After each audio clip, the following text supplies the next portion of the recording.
Welcome, everyone, to a journey back into the medieval period. This era presented occurrences so peculiar that a modern witness would urgently summon the media and religious figures. Before you settle in, please take a moment to like this video and subscribe if the content truly resonates with you. I invite you to comment on your geographical location and local time. It is always engaging to see our worldwide audience.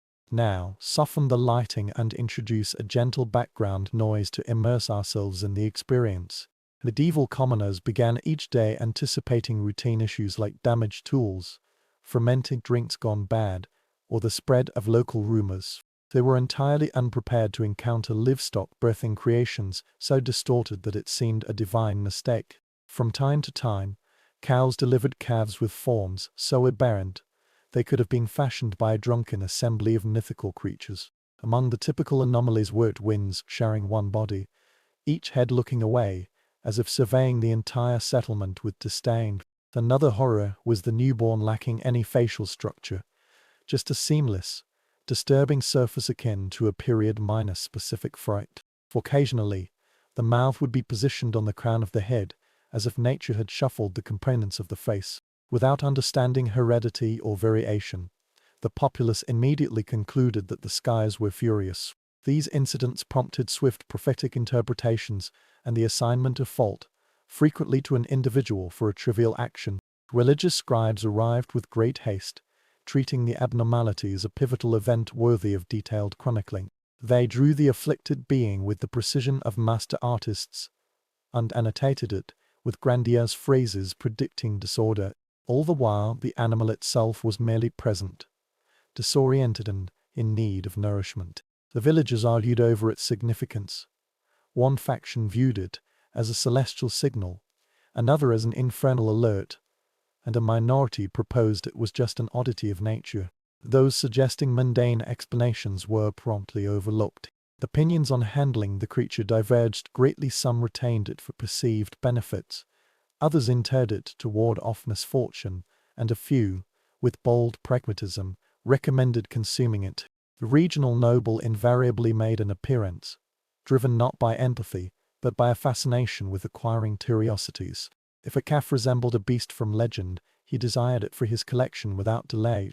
For medieval communities, unusual animal births transcended mere accidents. They were public spectacles, sources of excitement, and the equivalent of sensational headlines.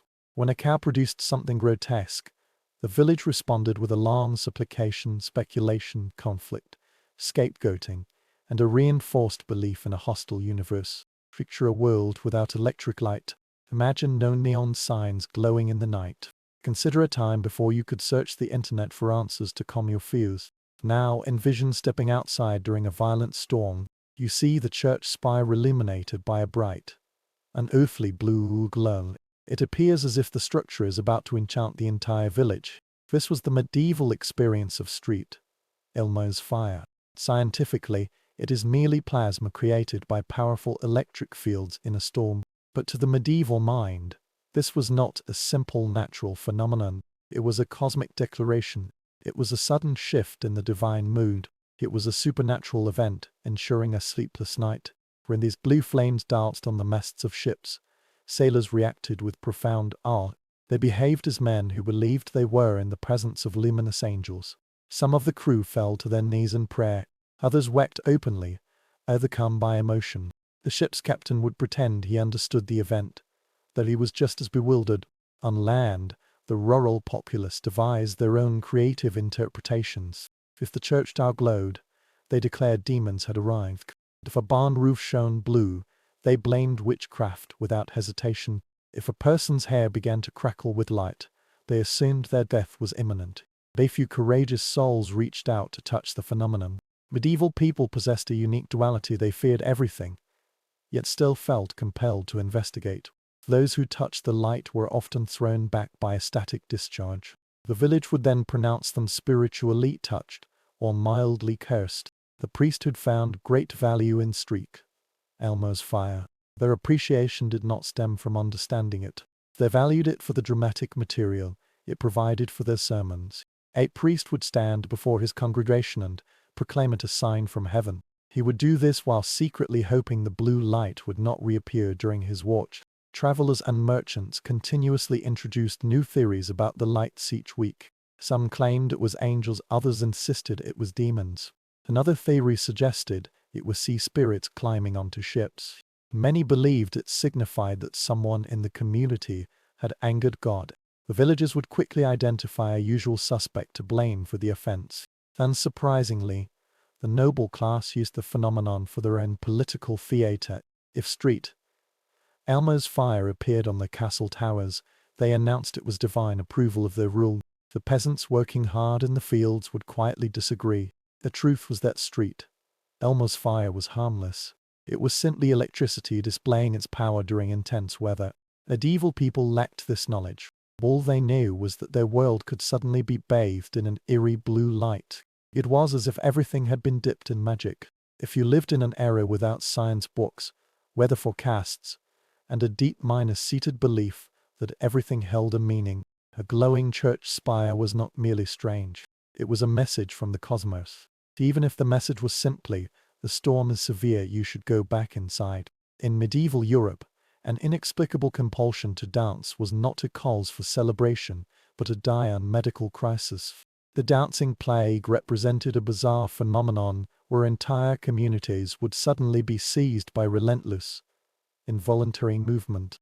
This was not the elegant motion of a ballroom dance or the joyful steps of a traditional celebration. It was a terrifying loss of bodily control, as if one's own limbs had rebelled against the will. The last documented occurrence took place in 16th-century Strasbourg, beginning with a solitary woman who started dancing without reason in a public street.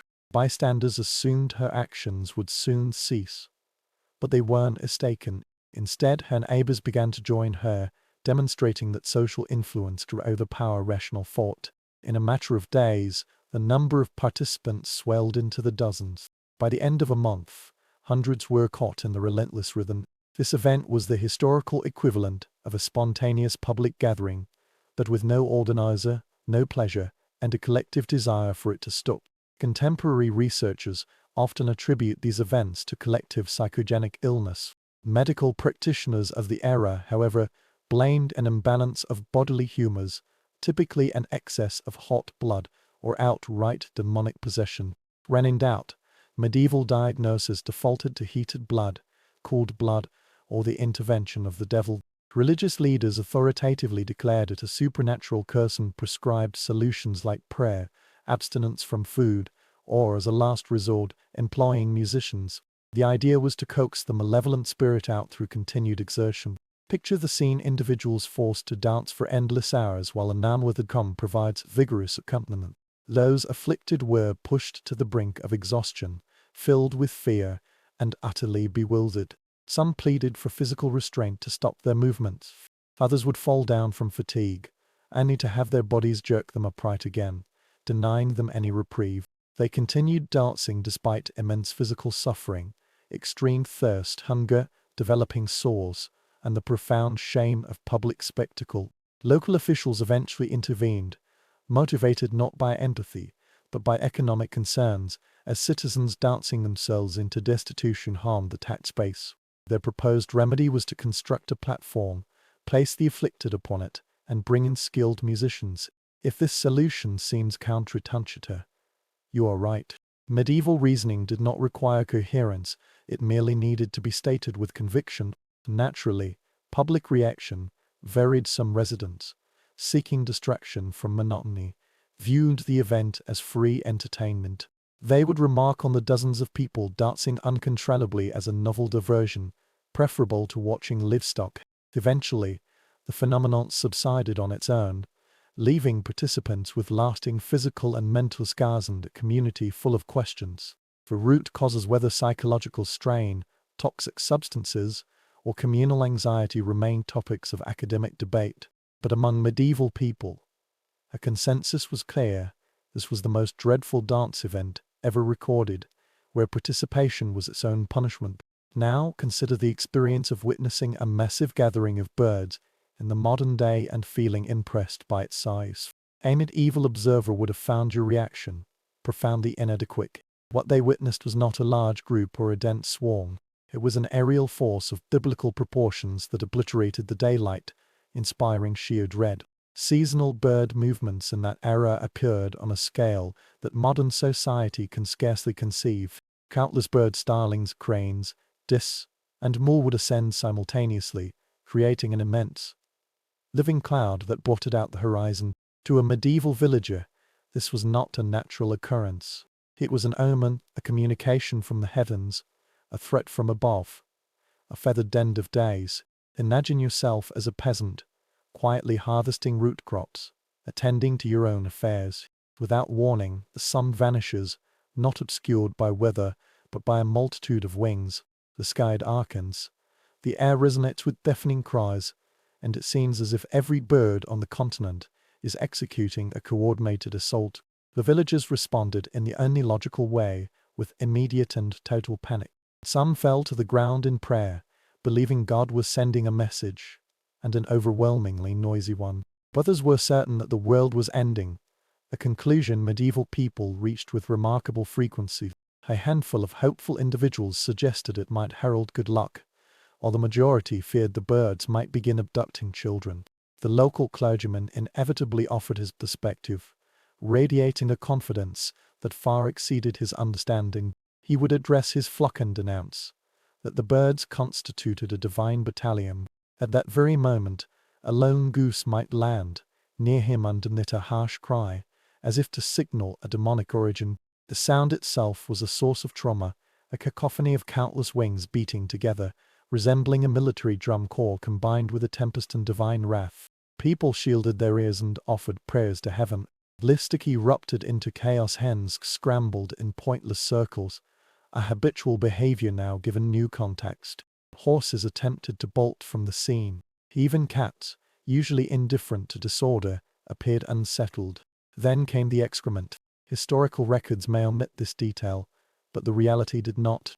When such vast numbers of birds pass overhead, they release a torrent of droppings, coating everything below: fields, homes, carts, and unfortunate inhabitants. No one was exempt. A man could step outside briefly and return looking as if he had been defeated in a battle with porridge. When the birds finally departed and the sky brightened, normal life gradually resumed.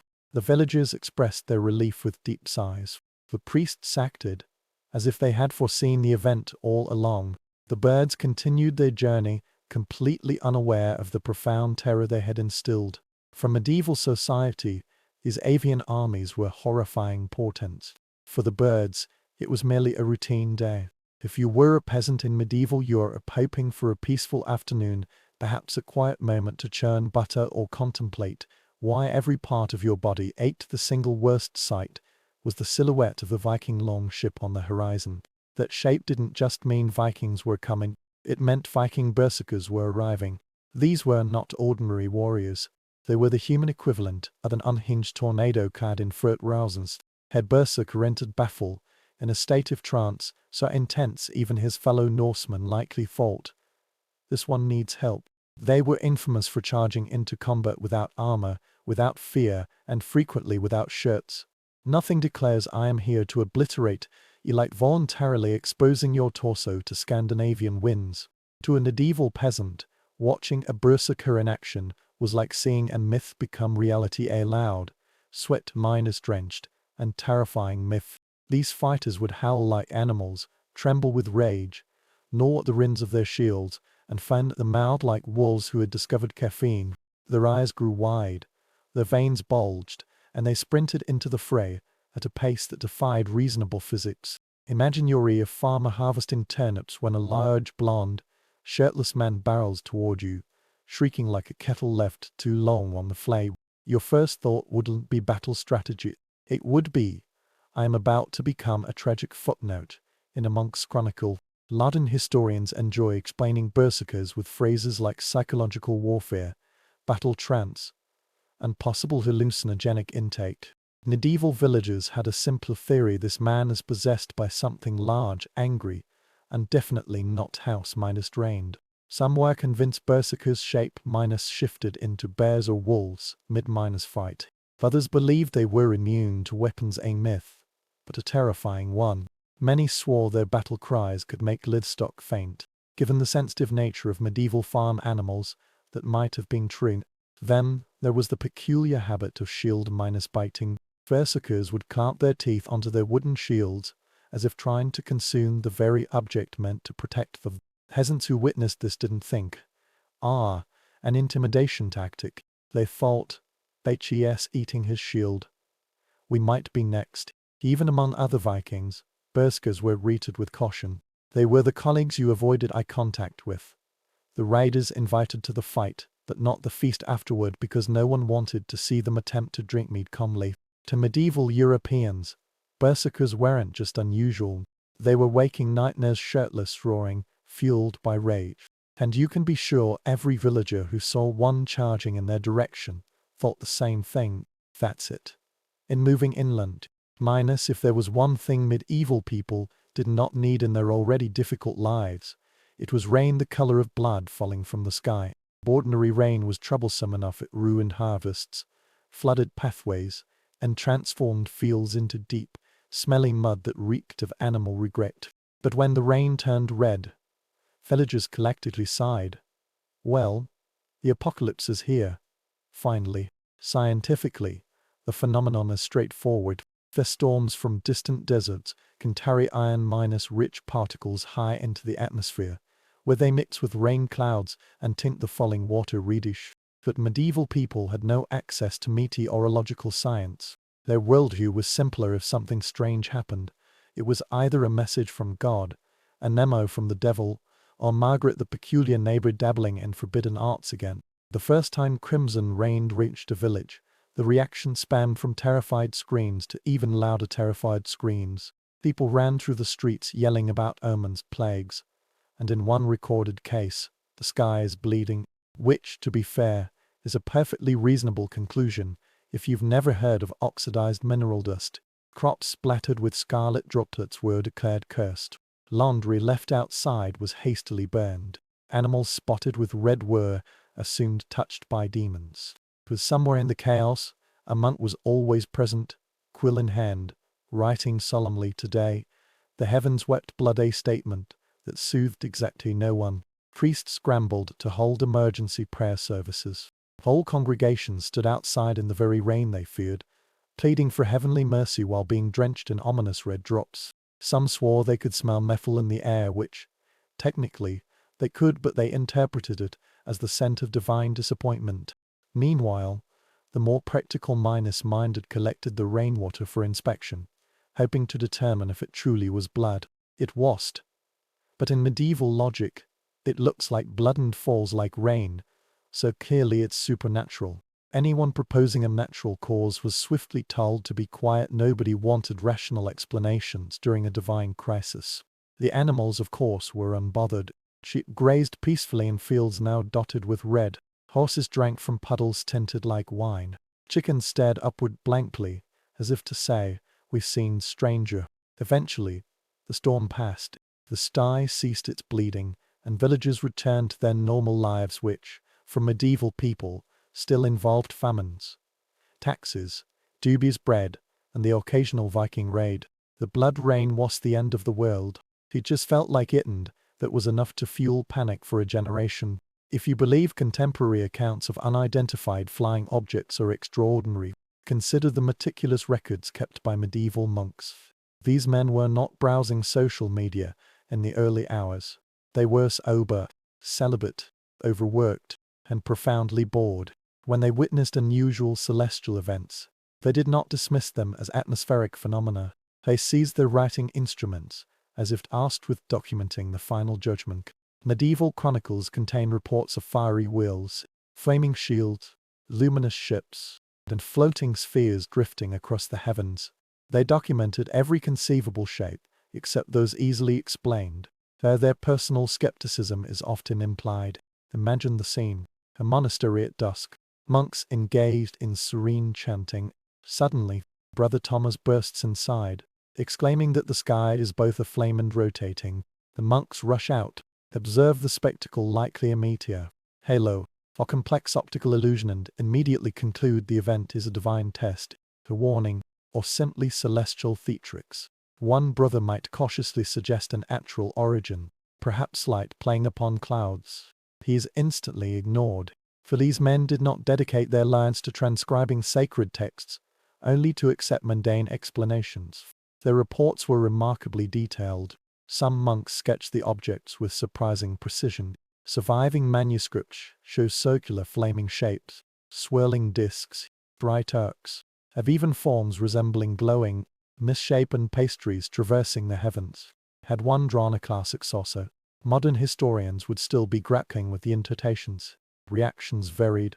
Some monks fell to their knees, mentally cataloguing every minor transgression, convinced the final reckoning had arrived. Others eagerly gathered writing materials, thrilled to record something more compelling than another lineage of monastic succession. A bold few debated profound theological meanings, proposing everything from angelic combat to God employing the sky for dramatic emphasis. Meanwhile, essence who saw the same phenomena offered simpler interpretations. It was an omen, impending doom, or, inevitably, Gerald's fault yet again. Medieval peasants held Gerald responsible for most unexplained events. Modern science, of course, attributes these sightings to meteors, or iris, ice crystals, and atmospheric reflections phenomena entirely outside a monk's frame of reference. Their sincere, beautifully illustrated, and deeply confused diaries remain. Were they observing extraterrestrial visitors, meteorological events, or simply men whose lives were so devoid of diversion that they invested the heavens with miraculous meaning? It is difficult to say with certainty, but one fact remains: when something glowed, spun, or soared across the medieval sky, the monks did not merely observe it, they published an official record. If you ever found yourself lost in a medieval forest at night, a situation that already suggests poor life choices, you might notice a faint glow in the distance, a soft, eerie, greenish light, resembling a departed soul trapped within a rotting log. A modern individual might think, fascinating, bioluminescent fungus. A medieval villager would decide, absolutely not. That is a spirit. We are leaving immediately. This glowing wood, known today as foxfire, is caused by fungi that emit light through a chemical reaction. Medieval people lacked this knowledge. They generally had two explanations: ghosts, or exceptionally agitated ghosts. Imagine gathering firewood after dark, already a questionable endeavor. You see a tree stump emitting an unearthly green radiance, as if preparing to demand you solve a riddle. You would drop your belongings, scream, and sprint homeward, inadvertently pioneering cardiovascular fitness centuries ahead of schedule. The tales spread rapidly, outpacing even the efficiency of medieval gossip. Peasants whispered that the dead haunted the woods. Others claimed the lodges were enchanted by fairies, a notion that sounds quaint until one recalls that medieval fairies were often considered miniature, mischievous demons. Then the church became involved, escalating matters. Priests warned villagers against approaching the glowing wood, fearing spiritual corruption. This was ironic, as the greatest physical danger was merely tripping over a root. Some clerics stated foxfire marked locations where evil spirits convened. Others believed it was a gathering place for souls who had drowned. A few insisted the glow was proof the forest itself was a living, watching entity. To be fair, medieval forests were watching, through the eyes of wolves, bears, and other creatures that viewed humans as potential snacks. Despite the terror, foxfire found practical applications. Travelers used it as a natural lantern, though they derived no pleasure from carrying what they believed was haunted lumber. Soldiers noted its utility for illuminating camps at night, though only the bravest utilized it, as no one wished to sleep beside a softly glowing, and possibly whispering, object, even if the whispering was just the wind. Villagers, of course, assumed it was whispering, and children, as always, were fearless. Medieval children, seemingly oblivious to peril, poked the fungus with sticks, harried pieces home, and terrified their parents by entering cottages glowing like miniature swamp monsters. Today, we identify it as a harmless natural phenomenon. Medieval people interpreted it as a cosmic warning. To them, luminescent wood was not part of the natural order. It was the forest's polite way of stating, "Turn back, you do not belong here." Nothing terrified medieval communities more than the concept of a person abruptly igniting without cause.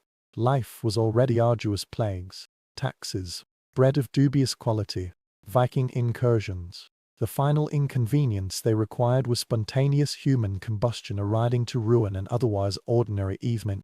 Accounts began circulating through villages of individuals who supposedly burst into flames. One moment, a person might be seated near a hearth, drinking ale, or napping. The next, according to rumor, they were a human torch. Villagers did not seek detailed explanations. Fear was a more efficient communicator. The modern explanation is straightforward: a dropped oil lamp, a spilled candle, proximity to open flames while wearing highly flammable, grease-soaked fabrics. Medieval people, however, did not have modern explanations. They possessed medieval ones, which were invariably more dramatic. If a villager caught fire, the community did not assume accident. They immediately concluded the devil had claimed another soul. Even if the individual had been seated directly beside a candle, even if the candle was resting on their lap, even if everyone had previously advised them not to sleep near open flames, some blamed witchcraft, as witches served as the medieval equivalent of a catch-all explanation. Someone would shout, "This is sorcery," and everyone would nod gravely, ignoring all obvious hazards in the immediate environment. Witnesses swore the bodies burned hotter and faster. The normally plausible occurrence, when one's home is constructed of desiccated timber and one's clothing resembles flammable, bedding saturated with animal fats. Medieval villagers rejected logic. Logic was suspect. Logic carried the scent of heresy. Monks, ever eager to document sensational events, produced detailed descriptions of victims reduced to ashes, with the exception of their legs. This was the classic account: a pile of ashen to unscathed lower limbs, resting serenely in the room as if they had opted out of the conflagration. These written records, of course, omitted crucial contextual details. For instance, we persistently leave open flames near intoxicated individuals who have fallen asleep. Perhaps we should reconsider wearing wool garments saturated with lamp oil. Eliminating our entire dwelling with fire is inherently risky, but medieval people preferred supernatural interpretations. They were more thrilling, and reassessing safety protocols would have forced them to acknowledge their homes were essentially tinderboxes. The panic became so widespread that some villages instituted regulations advising individuals who appeared flammable to avoid fire. A classification broadly applied to anyone who consumed alcohol, sneezed excessively, or simply existed. Today, we understand spontaneous human combustion, as traditionally described, is not a genuine phenomenon, but to a medieval person, you could theoretically erupt into flames at any moment, and that made daily existence thrilling in the most dreadful way possible. If you thought medieval Europe was a place of predictable hardship and routine, reconsider. One day in the 12th century, the English village of Woolpit witnessed an event that defied all ordinary explanation. From a pit originally dug to capture wolves emerged 2 children with skin the color of young leaves. Their appearance was as startling as their origin was obscure. They spoke in a tongue no local could comprehend and refused all nourishment offered to them except for robins. They seemed like beings cultivated in some hidden, enchanted garden rather than born of human parents. The villagers, true to medieval form, responded with immediate alarm rather than systematic inquiry. Attempts to feed them bread were met with refusal. Offers of meat provoked even stronger rejection. They would consume only beans, making them perhaps history's most involuntary vegans long before the practice had a name. The community gathered, whispering theories of fairy lineage, forest spirits, or demonic manifestation. Meanwhile, the children likely wondered why everyone around them carried the persistent scent of damp hay and wood smoke. Their green pigmentation caused the greatest consternation in an era already populated by beliefs in elves, demons, and luminous fungi. Green-skinned children seemed to confirm that the universe was creatively unpredictable. Some speculated they hailed from an underground realm. Others believed them cursed. A minority simply accepted the oddity, having grown accustomed to life's inexplicable surprises. Eventually, a local nobleman took them into his household, treating them as fascinating curiosities, much as contemporary collectors acquire rare artifacts. Under his care, they gradually learned English, adapted to their new environment, and as their diet expanded beyond solely beans, the green coloration faded. In this unintended dietary adjustment, medieval England accidentally documented what might be considered an early case of nutritional science. The boy, unfortunately, did not survive long, leaving numerous unanswered questions. The girl, however, matured, mastered the language, and eventually provided a vague account of her origins. She described coming from a twilight realm called Street Martin's Land, where all was dim and green. Whether this referred to an actual geographical location, a metaphorical description, a child's imaginative construct, or a translation error remains unknown. Contemporary historians propose various explanations: severe malnutrition, liver disease, or perhaps an isolated community where such pigmentation was normal. Medieval villagers, however, preferred the more wondrous interpretation. For them, the children had arrived from another world entirely. This reflects a fundamental characteristic of the Middle Ages when the universe presented mystery. People didn't demand scientific proof. They simply added it to their growing list of wonders and continued with their lives. Now imagine you are a medieval villager stepping outside, hoping for a peaceful morning when the sky performs one of nature's strangest meteorological tricks. It begins raining animals, not just a few scattered creatures, but a downpour of trout, frogs, or entire schools of disoriented aquatic life wondering how they became airborne. Today we understand that storms can lift small animals from ponds or rivers, carrying them considerable distances before releasing them on unsuspecting communities. Medieval villagers lacked this meteorological knowledge. They operated on intuition, and their intuition consistently suggested witchcraft or, if the falling frogs were particularly energetic, exceptionally irritated witches. Picture a farmer tending his cabbages when a frog lands abruptly on the soil beside him. He looks upward just as a second frog descends like a tiny, amphibious meteor. Within moments, dozens are falling, each landing with a moist impact that seemed to protest its involuntary journey. The communal response was immediate pandemonium. People covered their heads, sprinted for shelter, shouted prayers, or in rare cases attempted to catch the descending creatures as if they were supernatural prizes. Some interpreted the event as an omen of coming famine or plague. Others decided the frogs were soldiers in Satan's newly enlisted amphibian regiment. At least one chronicler confidently declared that fish falling from the sky indicated humans and had now contaminated the aquatic realms. Priests rushed to the scene, their robes billowing as they attempted to interpret the heavens' message. They typically settled on a general call to repentance. Having learned this advice applied to nearly every crisis. Meanwhile, the animals themselves were experiencing the worst day of their existence. One moment, they were swimming peacefully. The next, they were violently airborne before being unceremoniously dropped into fields, onto roofs, or on particularly unfortunate days directly into containers of milk. It's little wonder medieval illustrations often depict frogs with expressions of profound annoyance. The local fauna responded characteristically. Chickens gave chase, cats investigated with suspicion, and dogs barked at the sky as if demanding an explanation for this aerial violation. Once the unusual precipitation ceased, medieval people did what they always did. They cleaned up, panicked slightly more, blamed their peculiar neighbor Margaret, then recorded the event as further evidence that the world was fundamentally unreliable. To modern minds, animal rain is unusual but explainable. To medieval people, it was the heavens engaging in improvisational theater with questionable comedic timing. If you were a medieval peasant, you didn't need organized entertainment. You could simply observe a fully armored knight attempting to function during a severe heat wave.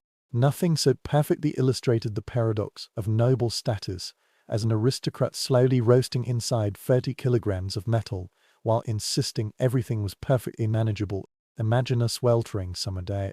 The air hangs heavy and humid. Even the chickens seek shade.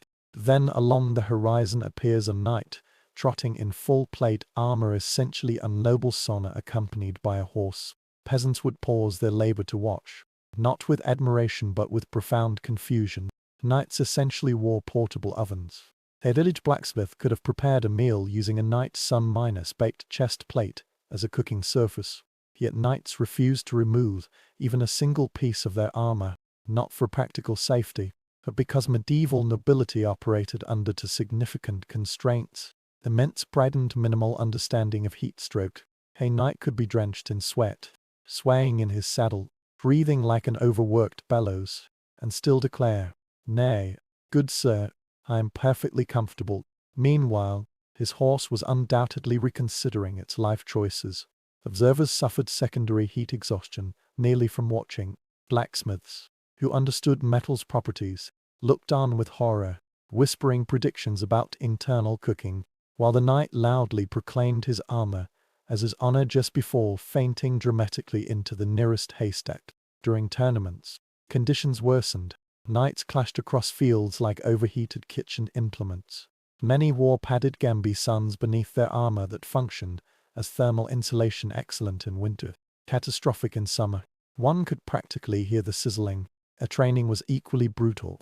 Squires learned valuable skills, like how to extract an unconscious noble from his metal shell, how to remove his wet miner's fused helmet, and how to politely ignore the distinctive aroma of baked human marinating in wool. Historical accounts mention knights collapsing mid-modest joust as their armor reached temperatures typically associated with pottery kilns. Some had to be carried away like rigid statues, their limbs protruding at unnatural angles. Peasants lacked context for vivol or sartorial choices that prioritized appearance over basic comfort. They simply observed wealthy men voluntarily enduring suffering no sensible person would accept. But this was medieval nobility. If you weren't losing liters of water inside a mobile oven, were you truly a knight? To the common folk, watching armored nobility march proudly through summer, heat remained one of the era's most bizarre and darkly amusing spectacles. If medieval life needed additional terrors, haunted landscapes generously provided. Following battles, particularly bloody ones, strange luminous orbs would often appear above fields at night. These drifting lights, flickering in shades of blue, green, or white, became known as corpse candles, or were the wisps. Modern science identifies them as swamp gas or bioluminescent decay. Medieval people identified them as absolute reasons to avoid certain areas after dark.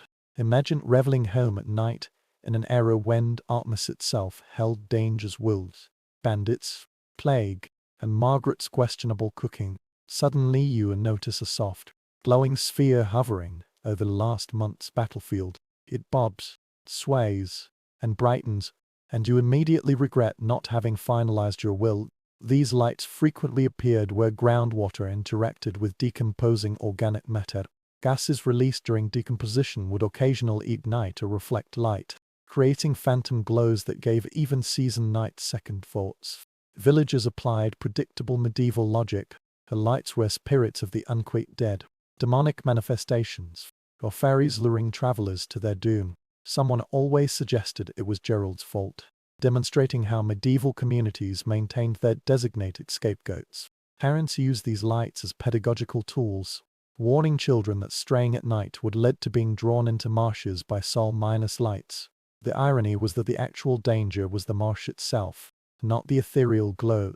Peasants genuinely believed the lights possessed malevolent intent. This belief was somewhat reinforced when individuals who followed the glow often lost footwear, or worse in the treacherous terrain. Lunks documented corpse lights with dramatic flair, describing them as wandering souls seeking redemption. Knights claimed they were spectral warriors, eternally guarding their final battlefield. Fishermen spotting them near bogs assumed fairy ambushes were imminent. Meanwhile, modern scientists explained the phenomenon as methane reacting with phosphines from decomposing material, possibly the least magical sentence ever uttered. But to medieval people, corpse lights served as another reminder that night belonged to entities best avoided: spirits, demons, luminous orbs of doom, and the occasional fox investigating a discarded shoe. The Middle Ages were frightening enough by daylight, but when phantom lights drifted across moonlit fields, the world felt unnervingly alive in the most disquieting way. The arrival of clearer mirrors in medieval households provoked reactions ranging from philosophical wonder to superstitious terror. From many common people, this was their first encounter with a faithful reflection of their own features. The blurred, wavering images seen in water surfaces or polished metal had not prepared them for the startling clarity of glass mirrors. Some individuals believed their very essence had been captured within the reflective surface. Others were convinced demonic entities resided behind the glass, mocking their appearance. The slight distortions common in early mirrors often caused viewers to conclude they were cursed or spiritually afflicted, particularly when facial asymmetries appeared exaggerated. Wealthy nobles, the primary consumers of these expensive objects, displayed different tendencies. They would spend hours admiring their reflections, adjusting elaborate headwear and declaring their beauty a divine gift. Meanwhile, their servants observed this vanity with silent bewilderment, thinking their masters resembled preened poultry. Religious authorities engaged in intense debate about the morality of self-observation. Theological treatises questioned whether mirrors could steal fragments of the soul, while practical priests warned against the sin of vanity. Children, typically unburdened by such concerns, immediately began making faces at their reflections, treating the mysterious devices as portals to an identical world. There was always one villager who, upon seeing himself clearly for the first time, would murmur, "Now I understand why Margaret declined my marriage proposal." A mirror did more than reveal physical features, it exposed human vulnerability, vanity, and the universal capacity for self-deception. What modern people consider ordinary household objects represented to medieval minds something between magical portals and dangerous soul-traps, capturing the errors and easy relationship between technological progress and spiritual belief. Rome's grandeur appeared magnificent from a distance, with its marble temples gleaming under the Mediterranean sun and aqueducts stretching across the landscape like stone skeletons of forgotten giants. At its street level, the city operated as an organism of noise, tension, and barely contained chaos, where over 1 million inhabitants crowded into crumbling apartment buildings and markets, where fresh produce shared space with rotting refuse. Any minor incident, an accidental shove, a drunken insult, a political disagreement could transform a street corner into a violent confrontation. This was the Rome most citizens actually experienced, a city where fear circulated as commonly as bread. A formal police force in the modern sense didn't exist until Augustus's reign, and even then these urban cohorts functioned more as soldiers than peacekeepers. During the late Republic, security depended on whoever possessed money, muscle, or political influence. Senators employed private guards, wealthy households maintained enforcers, and ordinary citizens moved quickly, avoided eye contact, and hoped to avoid being caught between rival factions. Night travel required carrying lance weapons, or prayers, often all three. This atmosphere of perpetual insecurity created ideal conditions for organized gangs. Unemployed youth, freedmen seeking quick profits, and politicians hungry for power all found opportunities in Rome's shadows. Tensions simmered constantly. A procession could become a riot, a funeral might serve as intimidation, and political meetings frequently ended with clubs and stones rather than ballots. Even routine errands carried risk, bringing citizens into contact with gamblers, thieves, and hired thugs in taverns and public baths. The government recognized this reality, but also understood violence's utility. For ambitious politicians, street fighters proved cheaper than soldiers, more loyal than voters, and simpler to deploy. Hired gangs didn't debate legal technicalities. They appeared, made noise, applied force, then vanished into crowded neighborhoods before identification was possible. Rome's underlying truth was this: beneath the marble thrones and senatorial rhetoric, real power often belonged to whoever controlled the streets. By the Republic's final decades, those streets were falling under the control of men who understood one principle perfectly: fear was currency, and in Rome, it paid substantial dividends. Before gangs became instruments of political terror, collegia functioned as ordinary associations, trade guilds, neighborhood clubs, funeral societies, and social networks for craftsmen, merchants, and freedmen. At their best, They represented Rome's version of community support, where members pooled resources for burials, organized feasts, honored local deities, and protected shared interests. But in Rome's volatile environment, no institution remained innocent indefinitely. By the late Republic, many colleague had drifted from their original purposes, transforming into disciplined, frequently violent factions. These groups already possessed structure, leadership treasuries, meeting places, and members accustomed to collective action. When powerful politicians needed ready-made street armies, the colleague presented an obvious resource. Their local carpenters' guild, with subtle payments and promises, could rapidly evolve into a unit of club-wielding supporters capable of shouting down opponents, intimidating voters, or disrupting rival gatherings. Once money flowed consistently, loyalty hardened into something far more aggressive. Rome's neighborhoods, particularly the crowded sub-URA, became divided along factional lines. They collegium aligned with a particular senator or tribune might patrol streets, protecting supporters while making clear which political side deserved loyalty. Outsiders, especially backers of rival factions, faced harassment or nighttime assaults. Some colleague operated like organized crime rings, collecting protection payments, settling disputes through violence, and controlling taverns, gambling dens, and local markets. A seemingly harmless association of bakers or tanners could function practically as a neighborhood militia. A senate occasionally attempted to ban these collegae, recognizing their danger, but Rome was too vast and chaotic for such laws to prove effective. Expanded groups simply went underground, moving meetings to private homes, bathhouses, or taverns. Politicians who benefited from these arrangements quietly ensured enforcement remained flexible when convenient. The turning point arrived when ambitious leaders realized colleague could dominate not just neighborhoods, but city-wide politics. Coordinated groups could disrupt elections, escort candidates, proctor rivals from the farm, and demonstrate strength during public assemblies. The colleague had traveled far from their origins, no longer social clubs, but proto-minus gangs organized, equipped, and loyal to their financial sponsors. Round streets now belonged to whomever commanded the most bodies, the loudest voices, and the heaviest clubs. Into this volatile environment stepped Publius Clodius Pulcher, who transformed street violence into a political art form. Born into privilege but craving popular adoration, Claudius reinvented himself as the common people's champion. He lowered grain prices, attacked aristocratic rivals, and ensured his name echoed through every alley of the sub-URA.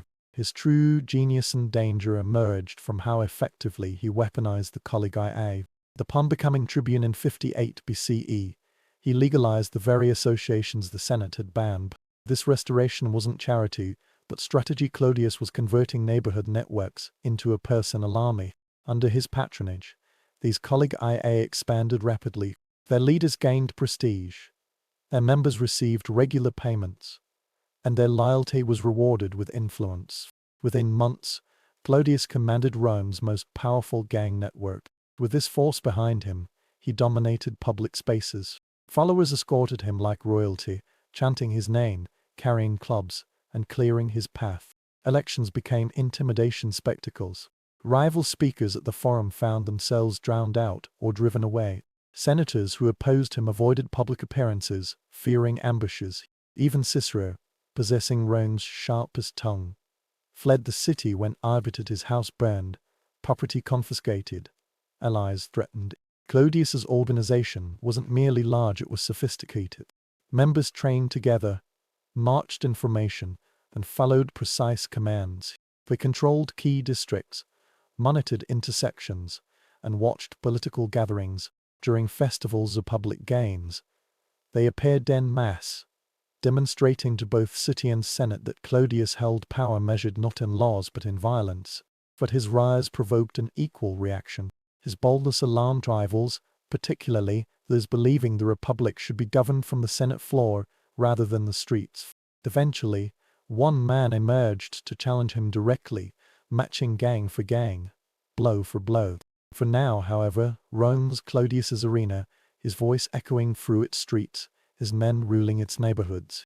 His political approach marked a turning point the moment street violence ceased being a political tool and became its driving engine. Titus Annius Milo represented the blunt instrument designed to dismantle Clodius's political machine. Where Clodius cultivated populist charm, Milo embraced open aggression, displaying little interest in winning popular affection. He didn't inspire crowds, he intimidated them. When Senate conservatives realized they couldn't control Clodius's creation, they found their perfect weapon in Milo. Milo rose under Pompey's patronage. With senatorial funding and Pompey's backing, he recruited his own gangs, equally organized, equally violent, but more disciplined. His men often included gladiators, bodyguards, and veterans from private armies. Individuals comfortable with bruised knuckles and the notion that laws existed only for the weak. Yet Clodius's colleague IA were street mobs, Milo's followers were street soldiers. Their confrontation became inevitable, and every Roman knew it. Markets, bathhouses, even the forum itself buzzed with anticipation. When Clodius's supporters marched toward political assemblies, Milo's men materialized opposite them, ready to contest the ground. The rivalry escalated alarmingly. Ambushes replaced arguments. Rumors spread that both leaders tracked each other's movements obsessively, deploying scouts across Rome.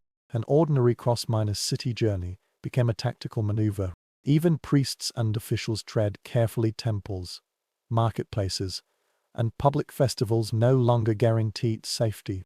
Milo's particular danger lay in his confidence.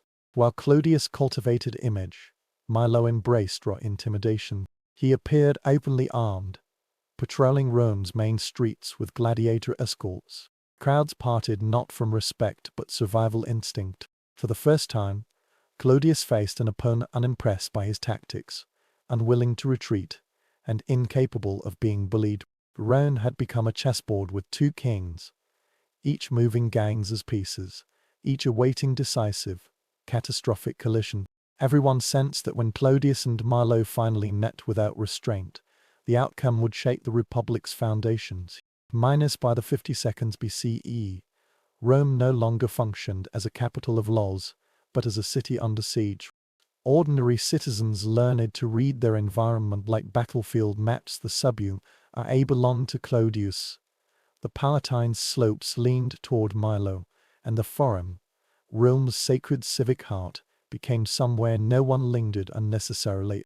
Crossing the city meant gambling with fate. The wrong street at the wrong hour could plunge us into violence while wearing sandals instead of armor.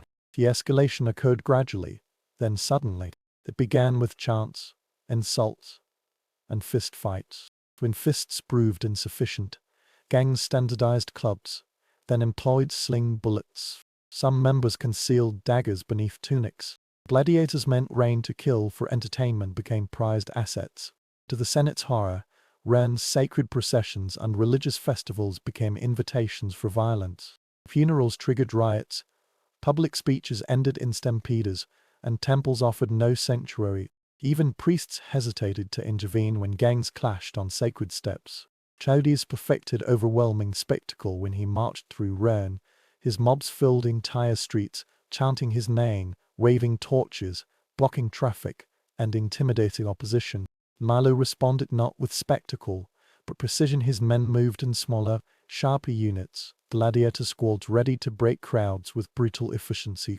When these groups collided, the violence proved immediate and devastating.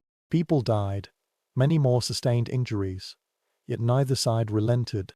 The government found itself paralyzed. Senators attempted meetings only to find the curious surrounded by armed gangs. Voting became impossible, debate inaudible over shouting mobs. Some senators arrived with personal guards, others declared dullness rather than risk their lives. Rome, the proud republic, had become hostage to two men and their street armies. Citizens watched the sky for smoke. Another tavern burned, another brawl escalated, another district fell under temporary control. Everyone understood the same chilling truth: this couldn't continue indefinitely. Something, or someone, would eventually break. Linus the Long feared confrontation finally occurred on a cold January day in 52 BCE, beginning not with planned ambush, but alleged coincidence. Clodius traveled the Appian Way, returning to Rome after visiting his estates. Milo coincidentally journeyed the same route with his usual escort of armed gladiators. In any other era, to politicians passing on a road would have been minor inconvenience. In Rome's climate of gang warfare, it became a spark-igniting powder kegs. Accounts varied according to the narrator's allegiance. Some claimed Clodius's men initiated fighting, others insisted Milo's gladiators provoked the clash. What remained certain, insults were exchanged, weapons drawn, chaos erupted. Cavaliers fled, mules bolted, servants scrambled for cover. The road that had carried countless armies toward glory now witnessed street fighting worthy of arena spectacle. Clodius sustained wounds early in the melee. Recognizing his peril, he retreated into a nearby tavern, but Milo's men pursued, determined to end their rivalry permanently. They dragged Clodius out, bleeding undefenseless. There, on the Appian Way's stones, far from the Senate, he had terrorized the crowds that adored him. Publius Clodius Pulcher was murdered. In minutes, Rome's most feared street boss lay dead. But his death didn't end chaos, it unleashed it. News of Clodius's killing spread like wildfire. Streets filled with outraged supporters. His corpse, carried back to Rome, became a rallying symbol. Crowds gathered in the forum screaming for vengeance, hurling stones, blaming the Senate for the murder. The funeral developed into a riot. His emotions overwhelmed restraint. Clodius's followers used his pyre to torch the Senate house itself. Flames consumed the Curia Hostilia, incinerating centuries of political history in one furious conflagration. Rome's streets, already unstable, now teetered on civil collapse. Milo attempted legal defense, but with Clodius's supporters enraged and the Senate terrified, the city had moved beyond reason. The gangs had reached the breaking point. Order evaporated completely. Rome felt leaderless, lawless, dangerously close to self-destruction. Something needed to change, immediately. Clodius's death didn't quiet Rome, it decimated the city. For years, Rome had lived under gang rivalry's constant tremor. With Clodius gone, that tension snapped violently. The population seemed to exhale collective rage. His supporters flooded streets, grieving, furious, desperate for revenge. Political rivalry transformed into something feral, an instinctive outcry from lower classes who saw Clodius as their flawed but dedicated protector. The forum became hysterical arena. Mobs stormed the Curia Hostilia, Rome's political heart, and set it ablaze using Clodius's funeral pyre.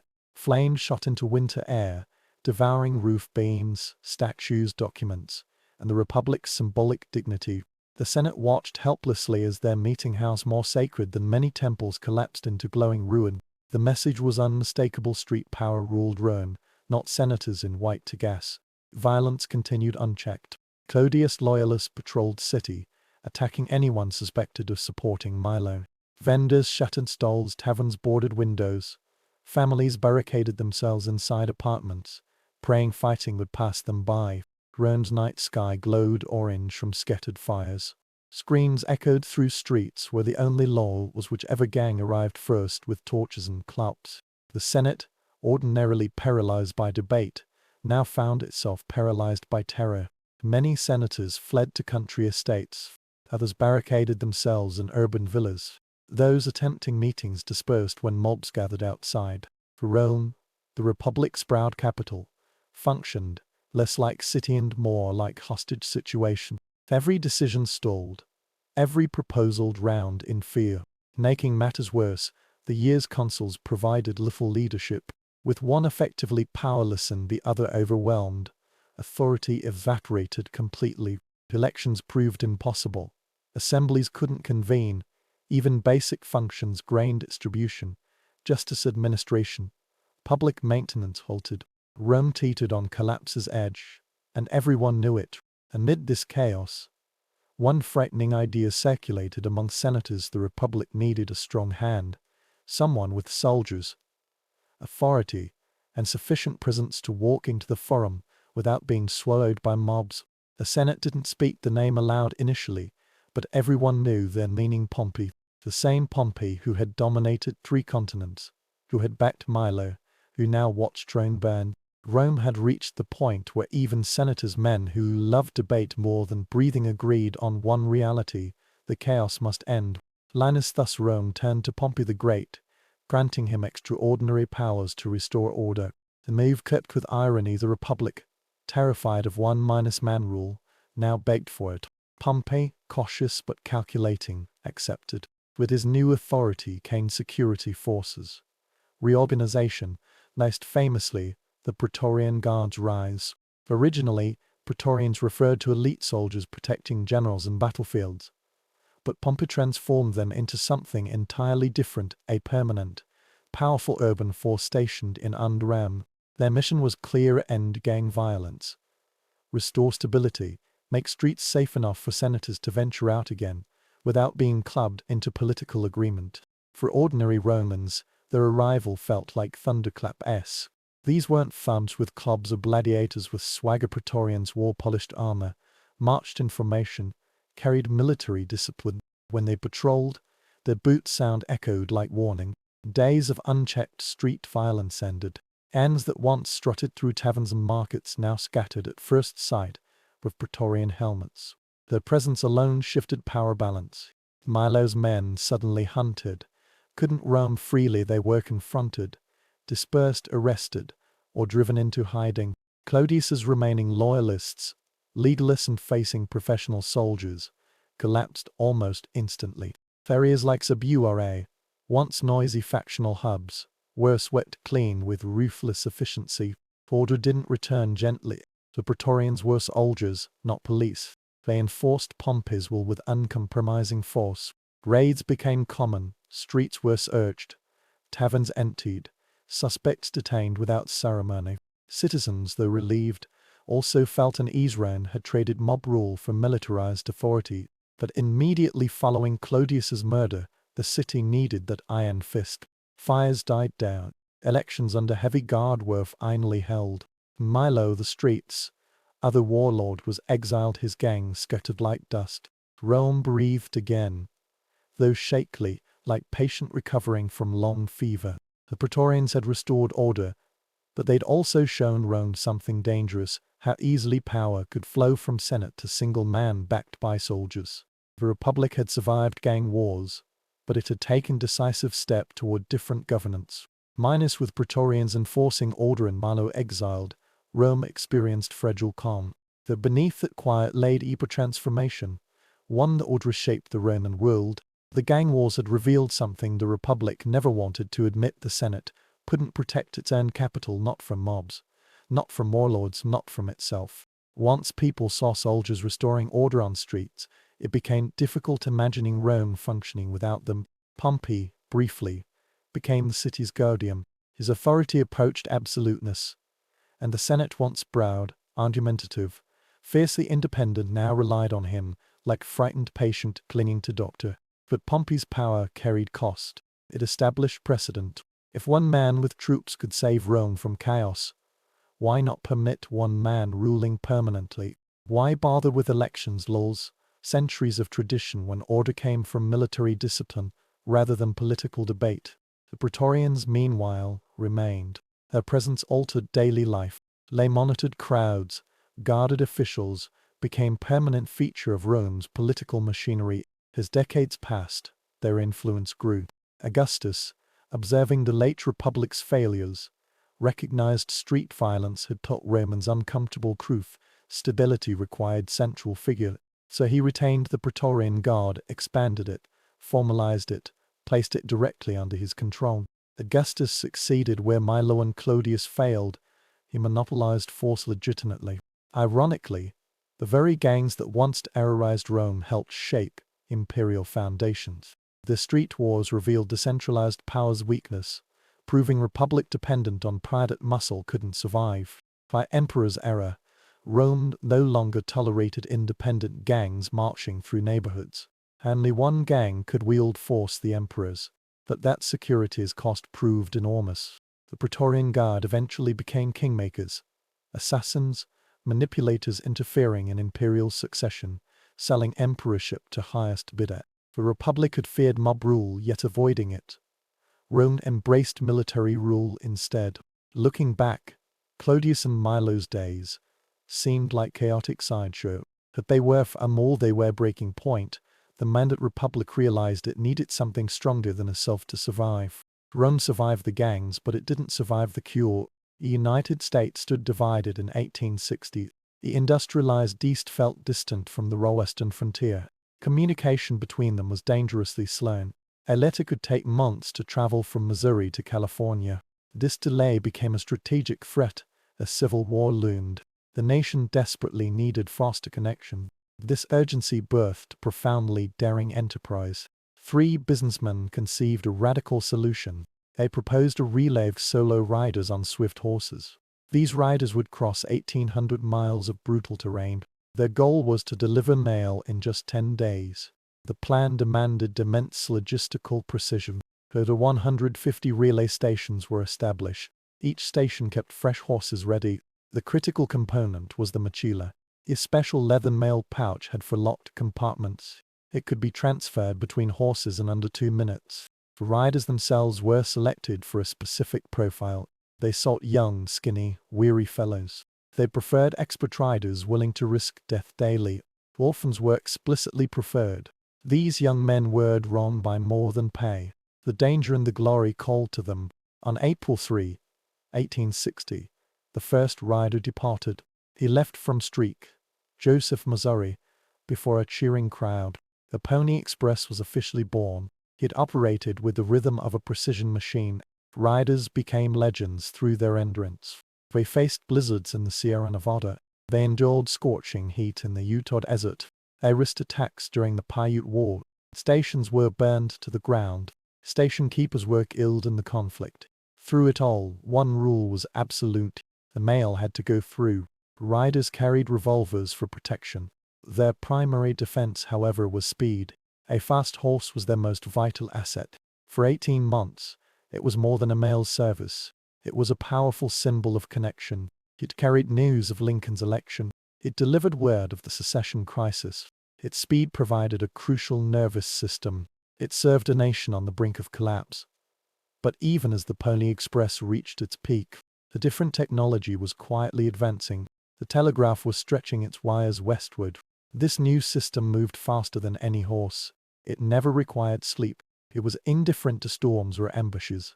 While riders risked their lives in the saddle, crews were hammering poles into the frozen earth. They strung lines across mountains and deserts. With each new "I love" wire, the future drew closer. The Pony Express was racing toward its own extinction. To the public, the service seemed unstoppable. Newspapers celebrated the riders' daring. They printed stories of record-breaking deliveries. Mail was crossing the continent in half the usual time. But the company's financial records told a different story. The Pony Express was losing money rapidly. The costs of horses, stations, and wages were enormous.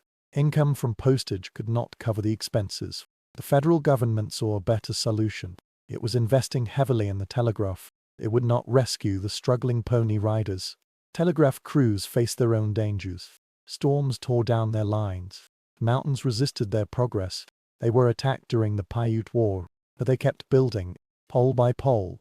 The wire crept east and west. When the decision was made to connect at Salt Lake City, the Pony Express's fate was sealed.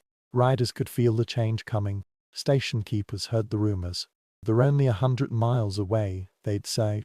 "Soon they won't need us anymore." Some felt a sense of relief. The constant danger would finally end. Others felt a profound sense of loss. Her legendary purpose was being erased by wire and electricity. Still, the express continued to run. Riders pushed through blizzards and wars. The mochila still thudded onto fresh saddles. Horses still thundered across the plains. But courage cannot outrun progress. On October 24, 1861, the final connection was made. The transcontinental telegraph line was complete. For the first time in history, a message could flash from coast to coast in seconds. The Pony Express was instantly obsolete. 2 days later, the company ceased operations. There was no final ceremony. No parade marked the occasion. Only silence remained where hoofbeats had once echoed. The era of the horse was over. The era of the wire had begun. When the Pony Express closed in October 1861, it did not end with a dramatic last ride. It ended with a quiet acknowledgement. Its purpose had been fulfilled. The telegraph could accomplish in seconds what riders had risked their lives to do in days. Yet, despite its brief existence, its legend refused to fade. In fact, its story only grew stronger. It was carried forward by the people it had once served. The former riders scattered across the frontier. Some joined the Union or Confederate armies as scouts. Others became lawmen, guides, or ranchers. A few returned home with incredible stories. They told of 100-mile rides through storms. They spoke of outrunning ambushes. They described crossing the Sierra Nevada with frozen hands. Their determination had been absolute.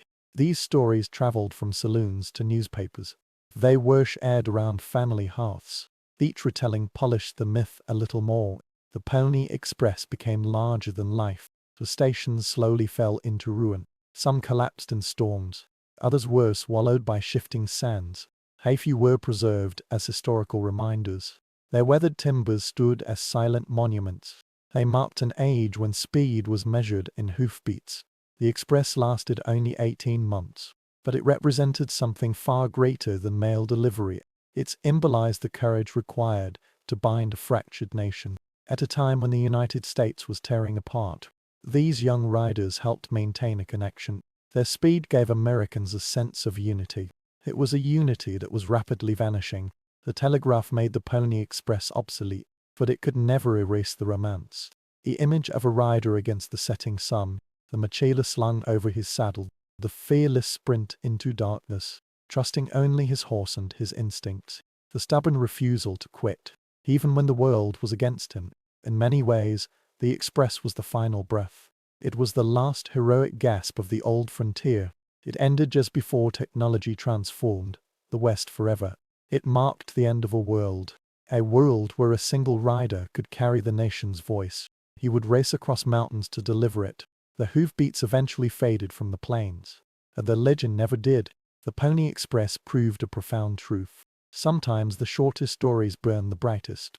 They leave tracks that no wire can ever replace. At dawn, Constantinople awakened unlike any other city. Its streets already thrummed with life long before officials stirred. The scent of sizzling oil and roasting nuts filled the air. Fishermen shouted across the Golden Horn as they hauled their catch. Bakers pushed glowing ovens through narrow streets. This was the crossroads of the world, a culinary collision point. Greek herbs met Persian spices in the morning mist. Rum and olive oil mingled with Syrian dates in the markets. Every street corner offered a new aroma, a new flavor.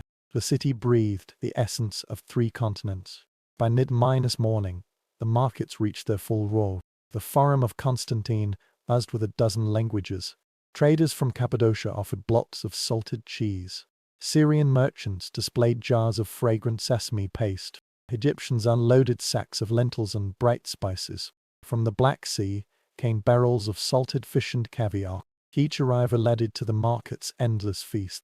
Food stalls became the true centers of social life. Lines formed before vendors selling honey-drenched pastries. Workers and nobles stood shoulder to shoulder for spiced lentils. Greek vendors' clay bowls steamed with herb-scented stews. Nearby, Persian skewers sizzled over hot coals. The air shifted with every step. One alley smelled of minted lamb. Another carried the sharp tang of fermented fish sauce. Jewish bakers produced rounds of sesame-studded bread. The markets were the empire in miniature, vibrant, loud, and diverse. Constantinople's true mascot food was the humble chickpea, known as staphylococcus to locals.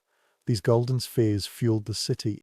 Vendors prepared them before dawn, soaking then roasting. The nutty aroma drifted through markets and delis alike. Street sellers expertly tossed them with wooden spatulas. They seasoned them with sea salt, cumin, or crushed coriander. Sometimes they added vinegar for a tangy kick. The sound of roasting chickpeas became the city's soundtrack. You could find these vendors everywhere, near the Hippodrome, at the Forum of Theodosius, around public fountains. Soldiers on patrol bought handfuls wrapped in parchment. Children begged for them. Merchants relied on them. Even courtiers grabbed cones of chickpeas between duties. Their simplicity made them universal, rich and poor alike. Every vendor added their own cultural twist to the recipe. Greek herbs, Syrian spices, Armenian nuts, Persian sumac. In this simple snack, you could taste the entire empire. If chickpeas were the city's staple, Luko you may des were its joy. These golden dough spheres soaked in honey defined celebration. Vendors prepared them in wide bronze cauldrons of bubbling oil. They dropped small pieces of dough that puffed instantly. Each piece sizzled as it turned from pale straw to deep amber. The true magic happened after they left the oil. Vendors drenched them in hot, fragrant honey. Some used cinnamon-infused syrup, others grape molasses. The honey seeped into every fold of the dough. The result was crunchy outside, soft inside, irresistibly aromatic. Luko you may des attracted every kind of customer. Children saved copper coins for a skewer of 3. Soldiers stopped for a warm handful after night patrols. Merchants bought trays for their assistants. Even monks enjoyed them during feast days. The pastry sellers oft unpositioned themselves near churches. The scent of honey mingled with drifting incense. During celebrations, they were handed out as tokens of goodwill. Their sizzling sound mixed with music and laughter. In winter, they provided comfort against the Bosporus winds. Foreign visitors never forgot their first taste. Persians compared them to sweet fritters back home. Italians wrote admiringly of their simplicity. Arabs praised the honey's purity. In a city of trade, faith, and empire, Luko you may des reminded everyone that joy could be bought for a coin. The sea defined Constantinople's character as much as its land. Every dawn, fishermen dragged nets heavy with silver treasure. Anchovies, mackerel, mullet, eels, and sardines shimmered in the sun. Within minutes, these fish reached the street markets. They transformed into one of the city's most beloved foods. Salted fish was both art and science. Vendors worked quickly at the harbor, datting and cleaning. They rubbed coarse sea salt into the flesh. Some packed them into wooden barrels. Others laid them on woven reed mats to dry. Some fish were smoked over sly miners burning oak fires. The sharp, savory fragrance drifted across the docks. Others were grilled immediately, simple, fast, delicious. A splash of vinegar, a pinch of oregano, a drizzle of oil. Harbor workers lined up for salted fish wrapped in thin bread. Sailors bought skewers of grilled anchovies, still sizzling. They ate them with lemon from Cretan raiders. Fishermen often ate leftovers straight from the brazier. But salted fish wasn't just for laborers. In Constantinople, food blurred class lines. Aristocrats strolling near the harbor snack on smoked mackerel. Monks purchased dried fish during fasting seasons. Even imperial courtiers indulged occasionally. Foreigners found the variety astonishing. Black Sea traders marveled at the anchovy obsession. Arabs compared the flavors to their own dried fish. Italians admired the skill in preparation. Salted fish wasn't just food, it was identity. It represented the city's relationship with the sea, its reliance on trade, its culinary brilliance. Fresh fish spoiled quickly, but salted fish fed thousands. In every marketplace, over every brazier, you could hear the crackle of fish skin on hot metal.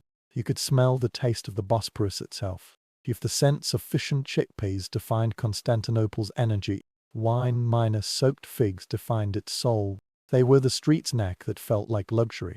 Simple, sweet, intoxicating life fragrant. Loved by every class from dock workers to courtiers. Vendors began their work at night. They simmered dried figs in large copper pots. They used watered wine, cheap local red or fragrant white from Bithynia. Into the pot went cinnamon sticks, mastic resin, sometimes cloves of star anise from eastern ports. As the figs softened, they absorbed the wine. They swelled like golden balloons, glossy with syrup. By dawn, the mixture had thickened into a dark, perfumed glaze. Vendors set their pots on braziers to keep them warm. The smell was unmistakable sweet fruit steeped in wine. A whisper of spice floated above the market noise. People followed that scent like bees to flowers. A single fig cost only a small copper coin. Sailors bought handfuls wrapped in vine leaf. Monks purchased bowls during feast days. Young lovers shared them on stone steps. Even physicians recommended them for fatigue. For travelers, wine minus soaked figs were a revelation. Persians compared them to their own spice preserves. Arabs recognized similarities with date syrups. Latin visitors called them the most comforting food. Many wrote about them in diaries. They described how the figs captured Constantinople's essence. Old, sweet, refined, tinged with exotic flavors. Wine minus soaked figs became more than street food. They became a symbol, a reminder that Constantinople celebrated simple pleasures. A city where a humble fruit could taste like history. History dipped in honeyed wine. What made Constantinople's culinary landscape truly extraordinary was its role as a living laboratory where Greek, Persian, and Roman traditions didn't just coexist, they chemically transformed into something entirely new. This wasn't mere cultural exchange, it was gastronomic alchemy happening daily in its smoke-filled streets. The Greek foundation remained unmistakable, and its oil flowed like water over countless dishes. Oregano, thyme, and savory perfumed the air. Bread, especially the sesame, minus crusted caul, anchored every meal. Lucaeumedes, lentil stews, and brined cheeses all echoed ancient Hellenic kitchens. Even the market layouts with their rigorous reflected Greek urban planning. Yet Persian influence transformed ordinary ingredients. Traders brought cinnamon, saffron, and cardamom that revolutionized flavors. Pomegranate molasses created glazes that shimmered like gemstones. Skewers of lamb marinated in Persian spices sizzled beside Greek fish grills. Street cooks discovered that rosewater and masti hot elevated simple dough. These Eastern aromatics danced with Mediterranean ingredients. The Roman legacy provided structural depth. Garum met fermented fish sauce. Romans loved still-seasoned soups. Roman minor-style sausages simmered in wine sold from iron pans. Bread minus making techniques blended Greek methods with Roman engineering. Even the concept of fast food owed much to Roman thermopylae. The salted fish stalls mirrored Rome's Magella markets. But Constantinople's genius lay in synthesis. A fisherman might grill his catch with Greek olive oil, dust it with Persian sumac, serve it in Roman flatbread. A pastry seller combined Greek honey with Roman walnuts, added Persian rosewater, created a dessert belonging to no single tradition, yet tasting entirely of Constantinople. This culinary fusion reflected deeper truth. When a Cappadocian cheese met Egyptian lentils, when Syrian dates embraced Crete and olive oil, they weren't just trading flavors, they were building bridges between worlds. The city's kitchens became diplomatic chambers, where conflict softened through shared meals, where differences dissolved in common appreciation. The true miracle wasn't the ingredients, it was the social alchemy they performed. A Syrian immigrant's food stall became the meeting place for Greek dockworkers, Armenian merchants, Gothic mercenaries, all speaking different languages, but understanding the universal language of good food. His culinary democracy extended throughout society, the wealthy noble discovering street food, the monk breaking fast with spiced wine, the child tasting their first honey-soaked pastry. Food became the great equalizer in a city of stark social divisions. A shared experience of eating created momentary unity. Even religious boundaries softened at food stalls. During Lent, Muslims and Christians alike enjoyed fish. During Ramadan, all communities celebrated with sweets. Food became the city's true common ground, more effective than imperial decrees, more lasting than military victories. The legacy of this culinary revolution endures. Modern Istanbul's simit vendors descend from Pul-Ari bakers. Baklava layers remember Persian precision. The mez culture preserves Byzantine hospitality. Every sesame seed still tells a story of a city where three great civilizations didn't just meet, they married, and produced a culinary offspring that still feeds the world's imagination. Constantinople proved that culinary borders are always more permeable than political ones, that the fastest route to understanding often passes through the stomach, and that the most enduring empires are those built not on conquest, but on shared meals and mutual deliciousness. Constantinople's streets taught a unique philosophy of food. Nourishment was not merely biological but deeply social. Every meal served on those ancient stones carried multiple meanings. It was sustenance, certainly, but also diplomacy and identity. The city's culinary landscape operated as a great equalizer. Wealthy merchants and poor laborers shared the same grilled fish. Patricians and servants stood together waiting for hot bread. This daily ritual temporarily erased social boundaries. Food became the common language everyone understood. The vendors themselves were cultural alchemists. They blended Greek traditions with Persian spices effortlessly. Roman cooking techniques met Syrian flavor combinations. A simple piece of bread could tell the empire's entire story. Each sesame seed represented a different cultural influence. The sizzle of grilling meat was the city's true music. It played from dawn until long after dark. The scent of honey and nuts wafted from pastry shops. Salty air from the sea mingled with wood smoke from ovens. This was the perfume of daily life in Byzantium. Food provided the rhythm for the city's daily activities. Morning began with the clatter of bakers' carts. Noon brought the sizzle of fish hitting hot grills. Evening settled with the gentle simmer of wine and figs. The city ate constantly, but with purpose and pleasure. Religious observances shaped culinary patterns profoundly. Fast days created surges in fish and vegetable consumption. Festival days saw honey cakes distributed freely. Different communities maintained their dietary traditions, yet all shared the same marketplace and same vendors. This created a constant, gentle negotiation of taste. A Muslim vendor might perfect a Christian fasting dish. A Jewish baker could create the city's favorite Easter bread. Entries proved more flexible than theological ones. The imperial government understood food's power clearly. While miners stocked markets meant a peaceful population. Empty grain stores meant potential revolution. Officials monitored food prices as carefully as border defenses. They knew full bellies were the empire's best protection. For the common people, food provided life's small joys. A hot pie could brighten a difficult day. Sweet wine could ease weary muscles. Shared meals could turn strangers into friends. In this city of magnificent churches and palaces, the humblest food stall served its own sacred purpose. It nourished both body and the social fabric. This legacy outlasted empires and conquests. The modern Turkish simitsela continues an ancient tradition. The fish grilled near Galata Bridge echoes Byzantine methods. The smell of roasting chestnuts would feel familiar to any Constantinopolitan.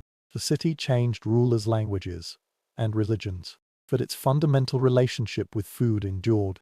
This suggests something profound about human needs. Political systems may rise and fall. Theological debates may divide populations. But the simple act of breaking bread together, the shared pleasure of a well-seasoned meal, the community formed around a food stool, these represent constants that transcend history's changes. Constantinople's true greatness lay not in its monuments, but in its understanding of food's unifying power. The empire is dust, the palaces are ruins, but the essential human need for nourishment and community, that continues, as constant as the sea's rhythm, as enduring as the appeal of fresh baked bread, as universal as the smile between strangers sharing a meal. The first light of dawn would find Constantinople's kitchens already awake. The smoke rose to meet the coming day in thin, eager spirals. This was the city's true morning prayer, the scent of baking bread. The sound of grinding spices was its matins chant. Before the bells of Hagia Sophia called the faithful to prayer, the clatter of pots and pans had already summoned the city to eat. In the dim pre-dawn hours, bakers, boys moved like shadows, their arms piled high with round, pale loaves. The red glow of their ovens painted their faces in fleeting brushstrokes. They worked with a quiet urgency, knowing the city waited.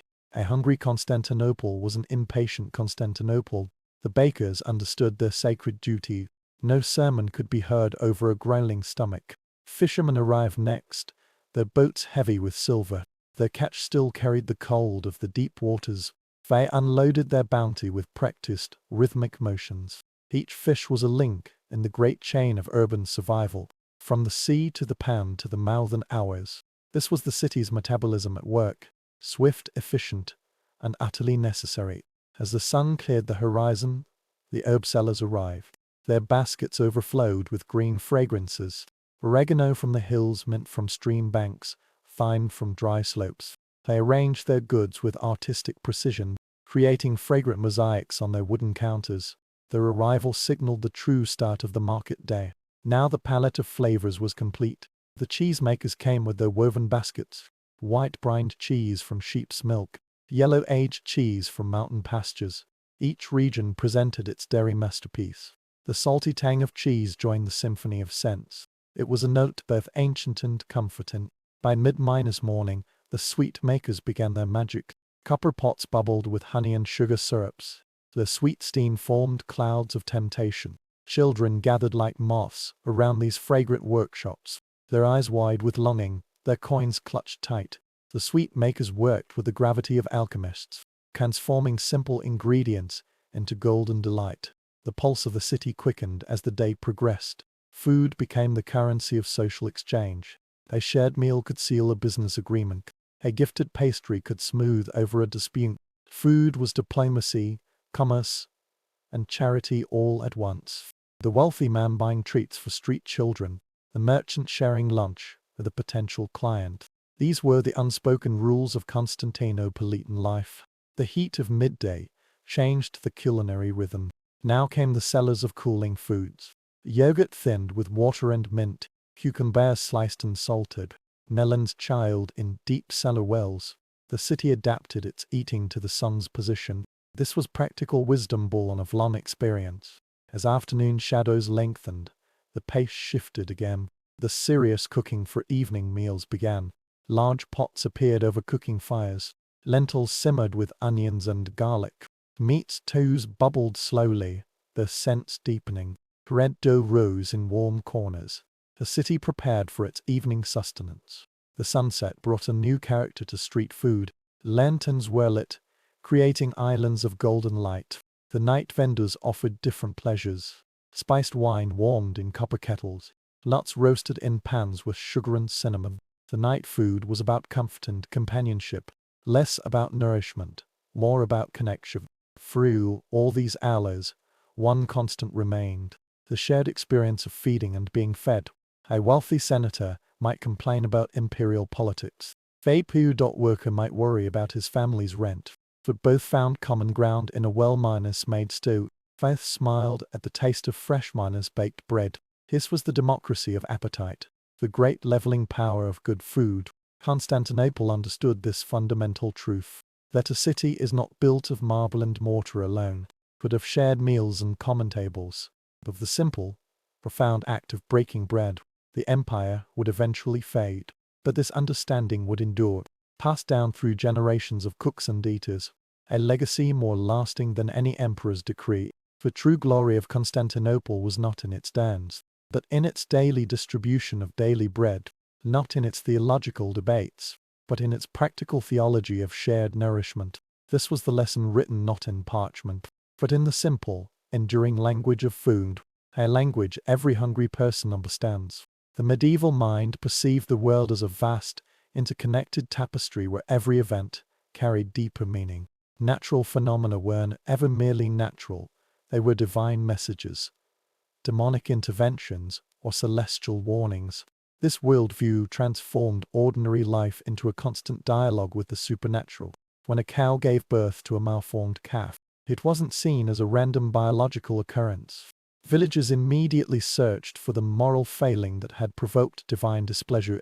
Perhaps someone had blasphemed, or a neighbor had practiced witchcraft, or the community had grown lax in its religious observances.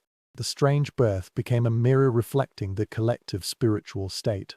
Weather patterns were similarly scrutinized for hidden meanings. A sudden storm might signal heavenly anger, while timely rain could indicate divine favor. The natural world functioned as a moral barometer, constantly measuring and responding to human behavior. This perspective created a society deeply attuned to symbolic interpretation, where every event demanded theological analysis. The night held particular terror for medieval people. Darkness wasn't merely the absence of light. It was when supernatural forces grew strongest. For -Linus the minus wisps dancing over marshes weren't chemical reactions, but lost souls or demonic laws. The howling wind carried voices of the dead, and unexplained lights in the sky heralded cosmic upheavals. This interpretive framework applied equally to human ailments. Unexplained illnesses were spiritual afflictions, and healing required both physical and spiritual remedies. The dancing plagues that periodically seized communities weren't understood as psychological phenomena, but as collective demonic possession or divine punishment. The prescribed cures, religious processions, exorcisms, pilgrimages, who addressed what they perceived as the root spiritual cause. The medieval world lacked our modern concept of coincidence. Everything happened for a reason, and that reason was always ultimately theological. This created a society that constantly looked beyond surface appearances, seeking deeper meanings in everyday events. While this sometimes led to superstition and persecution, it also fostered a profound sense of cosmic significance, the conviction that human actions mattered. In a universe charged with moral purpose, this worldview began to fracture during the Renaissance. This scientific observation gradually replaced symbolic interpretation, that for centuries it provided a coherent framework that made sense of both the marvelous and the terrifying.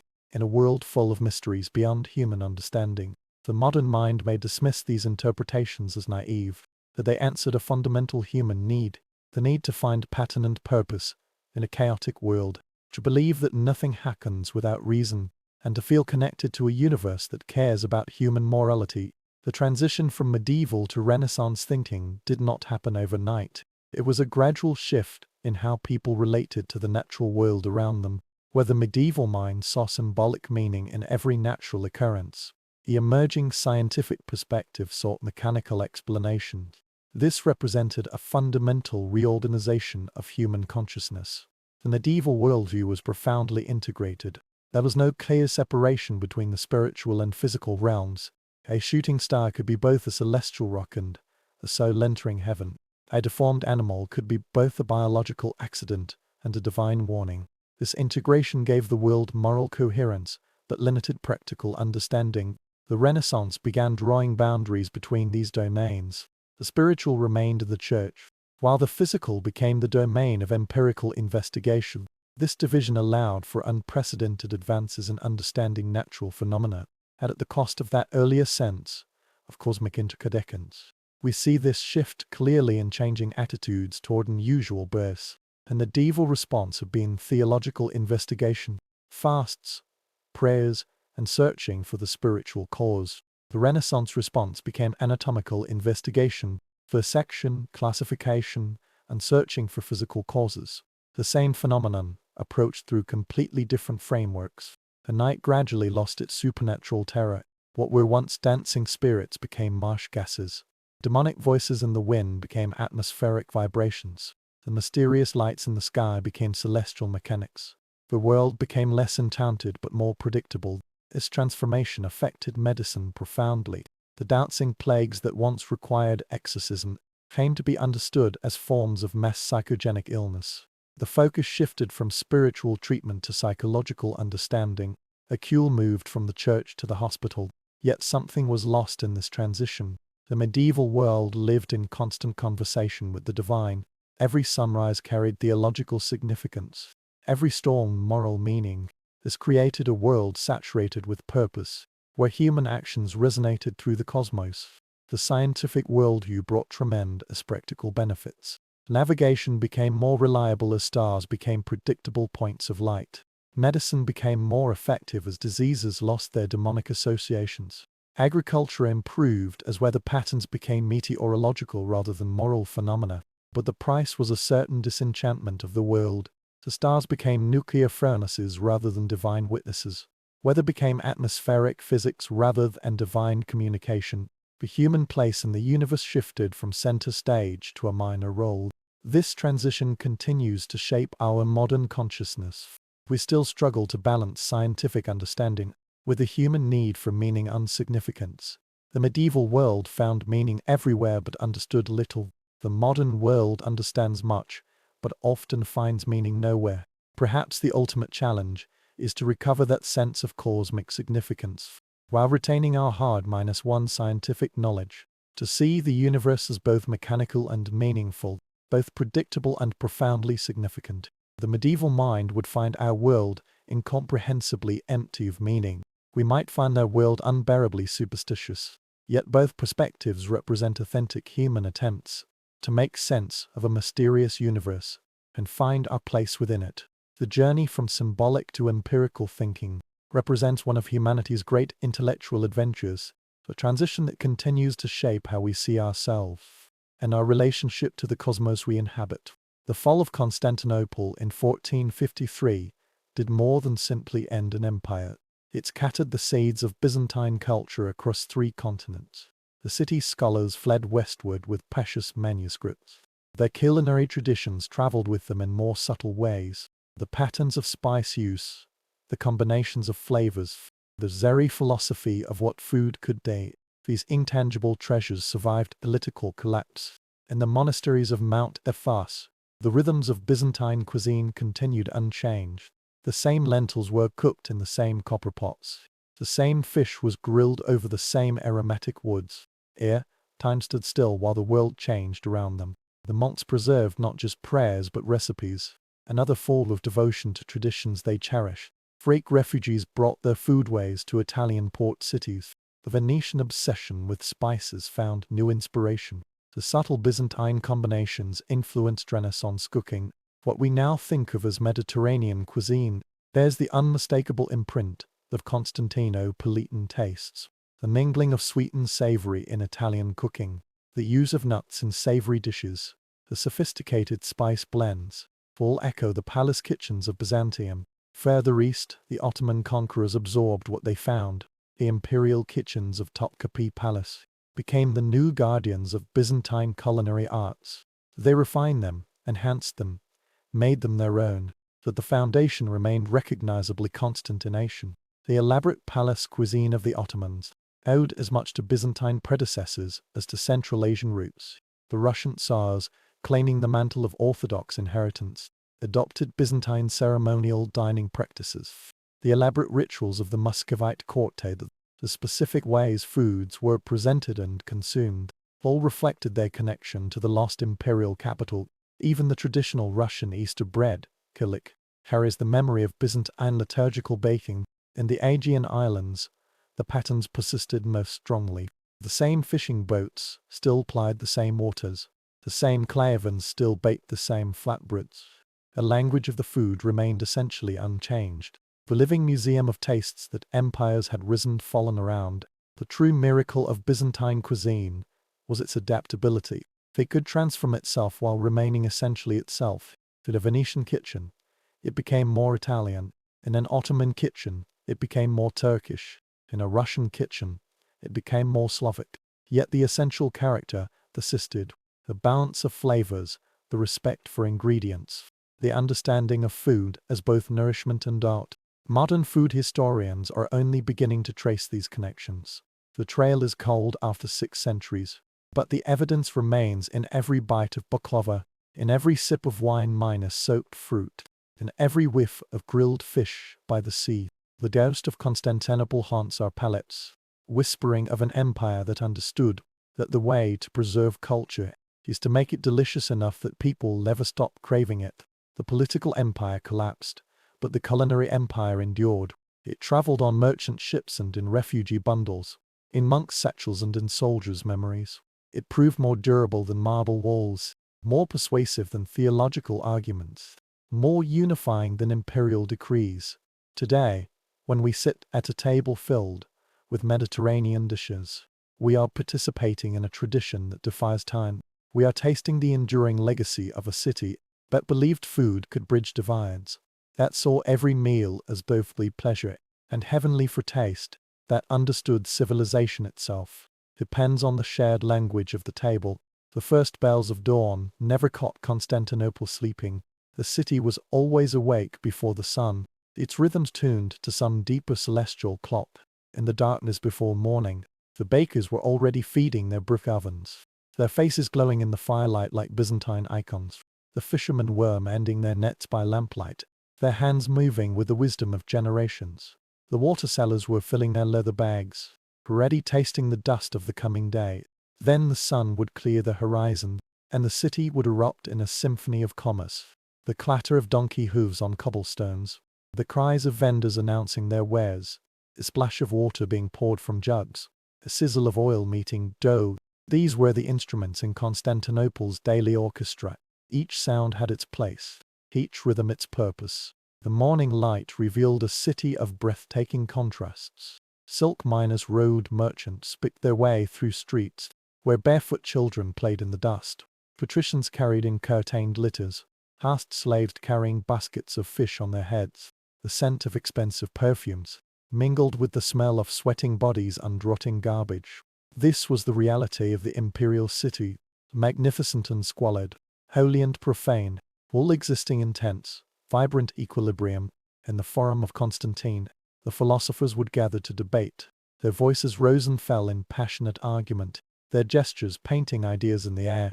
A few steps away, acrobats would be performing for coins, their bodies bending in impossible contortions. The sublime and the mundane existed side by side, each giving the other meaning and context. Near the hippodrome, the charioteres would be preparing their horses. The animals stamped and snorted, the breath steaming in the cool morning air. The grooms rubbed them down with practiced hands, whispering encouragement in their twitching ears. The tension before the races was palpable, a current that ran through the entire neighborhood. At the great palace, the court officials would be beginning their day. They moved through marble halls with measured steps, their faces carefully neutral. In their hands they carried scrolls and petitions, the paperwork of empire. Their decisions would affect lives from Italy to Armenia. Yet they paused to watch the sunlight, playing in the fountain courtyard. In the markets near the Golden Horn, the caravan masters were unloading their goods. Camels knelt with protesting groans, their loads of silk and spice carefully untied. The air filled with the scent of cinnamon and pepper, of sandalwood and myrrh. Each bale and barrel told a story of distant lands, of dangerous journeys and hard bargains. The city's churches marked the hours with prayer. A sound of chanting drifted through open doors, mixing with the street noise in strange harmony. A beggar might be praying beside a wealthy merchant, seeking the same divine mercy. In these moments, the city's social divisions seemed less important than its shared humanity. As morning deepened toward noon, the pace of the city changed. The urgent business of survival gave way to the more leisurely pursuits of commerce and conversation. Shopkeepers arranged their displays with artistic care. Money changers set up their tables in the shade. Scribes offered their services to the illiterate. The city was a vast machine with countless moving parts, each dependent on the others. In the afternoon heat, a certain languor would descend. The frantic energy of morning dissipated, replaced by the slow rhythm of a city catching its breath. Workers napped in shady corners. Shopkeepers dozed behind their counters. Even the animals seemed to move more slowly. The city was gathering its strength for the evening ahead. Then, as the sun began to decline, the energy would return. The evening markets would open, offering different goods and different pleasures. The food stalls would begin cooking more elaborate dishes. The wine shops would fill with customers. The city was preparing for its nightly transformation. Through all these hours, through all these transformations, Constantinople remained essentially itself. Vibrant, diverse, and endlessly fascinating. It understood the rhythm of days, the necessary balance between activity and rest, between noise and silence, between public spectacle and private reflection. When darkness finally fell, the city didn't so much sleep as change its nature. The sounds became more muted, the movements more secretive. Night in Constantinople had its own rules, its own economy, its own dangers and pleasures, and that is another story for another telling. The medieval world pulsed with a hidden logic, where every event was a potential cipher. A deformed calf's birth was never mere biological mishap, but a meticulously coded divine rebuke. A sudden hailstorm wasn't random weather, but a celestial commentary on communal sin. This was a universe where nature itself was the primary scripture, and humanity's task was to perpetually interpret its ambiguous verses. This interpretive framework created a society of divine detectives. A farmer finding a 2-headed snake didn't see a genetic anomaly, but an urgent summons to examine the moral health of his village. The community would gather like a celestial jury, weighing recent events, gossip, and suspicions, desperately seeking the transgression that had warped nature's fall. The strange animal became both accusation and evidence in a trial where God was the plaintiff. The night was not empty darkness, but a canvas for supernatural activity. The glow of foxfire in a dark forest wasn't chemical luminescence, but the visible breath of the earth's restless spirits. The northern lights weren't solar particles, but the shimmering armor of heavenly hosts preparing for eschatological war. Every shadow held potential meaning, every unexplained sound a possible message. This made the dark simultaneously terrifying and sacred. Human ailments were subjected to the same rigorous decoding. A child's fever wasn't merely sickness, but potential demonic possession or divine favor. The diagnosis depended on context. The famous dancing plagues represented not mass hysteria, but a community literally convulsing with unresolved spiritual conflict. The prescribed cures, exorcisms, pilgrimages, sacred amulets, were logical within this system, addressing what they identified as the true metaphysical cause. The brilliance of this worldview was its comprehensive coherence. It left no room for meaningless coincidence. A lightning strike that burned a church spire was divine editing.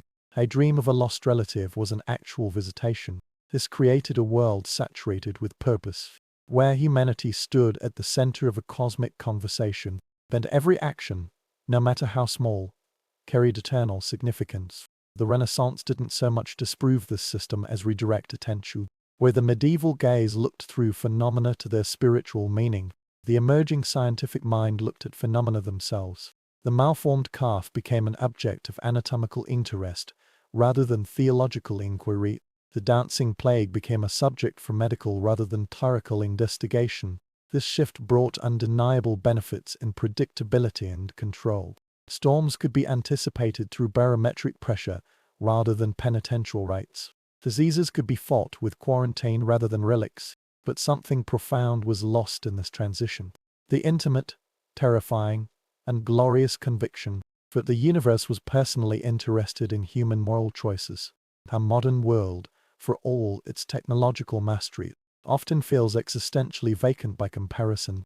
We understand the mechanics of supernovae, but rarely see them as divine portents. We can predict weather patterns but no longer read them as moral barometers.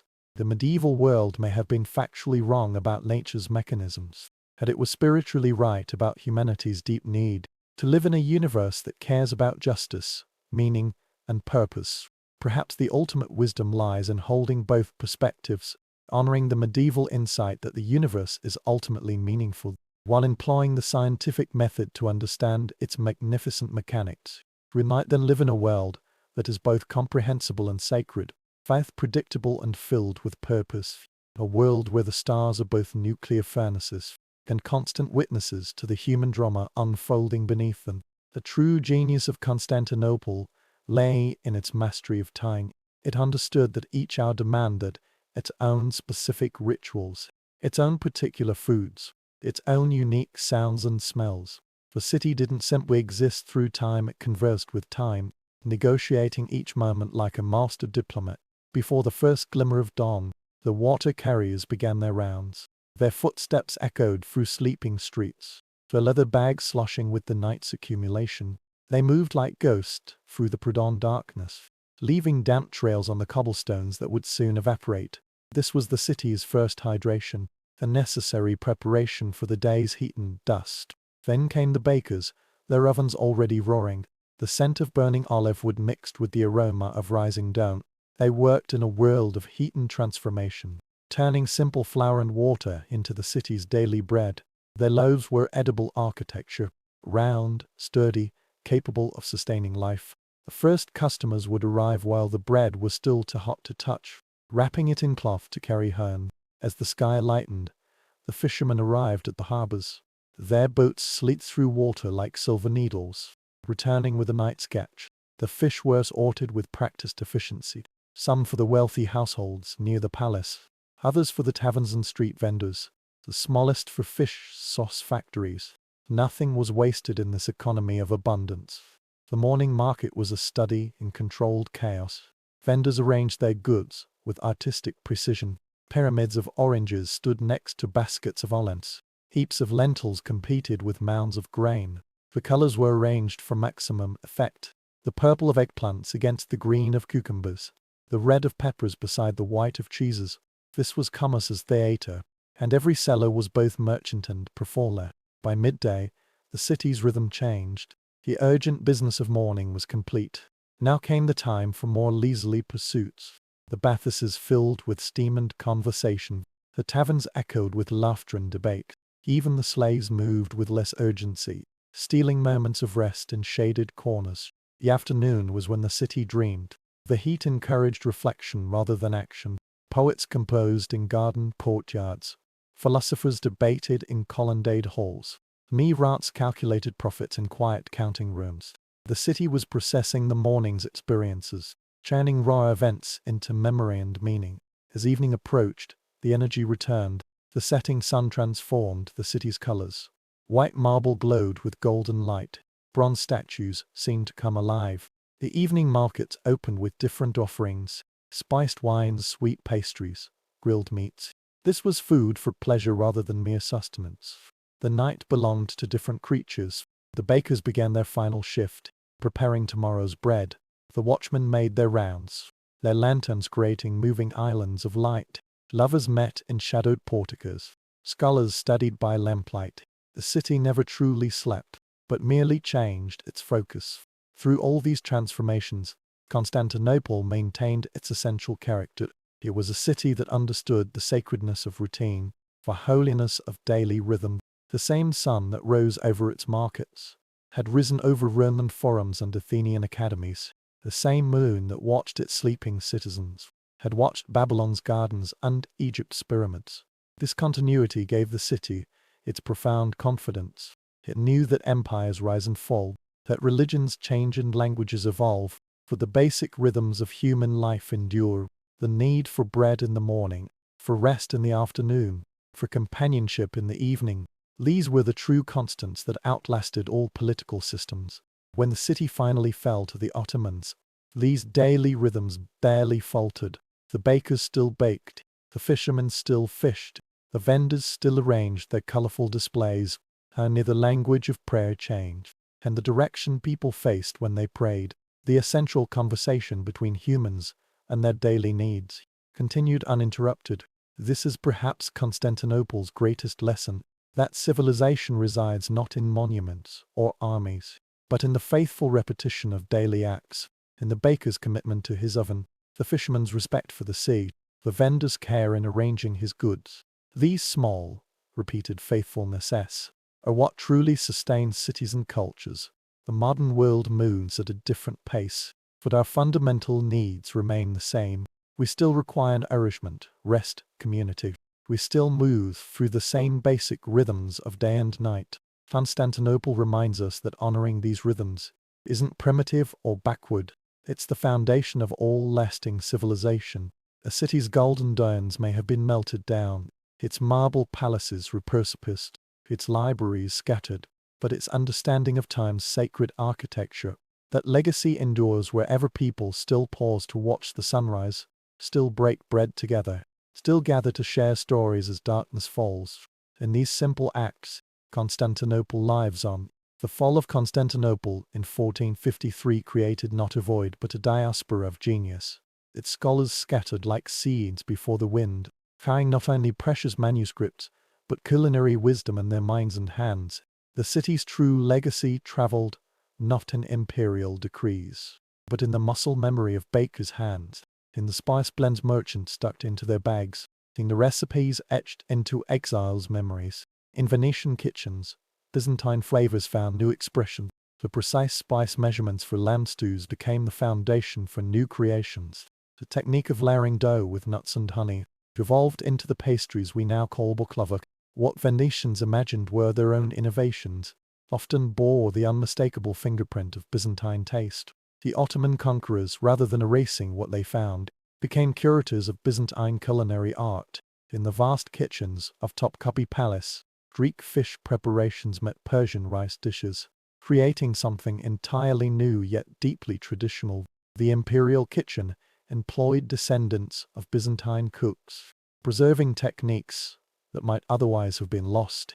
In Mount Athos monasteries, time adopted a different rhythm. The same copper pots that had simmered in Constantinople now hung over fires in mountain kitchens.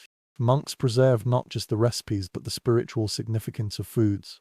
The Lenten dishes that sustained both body and soul, the festival foods that celebrated divine grace.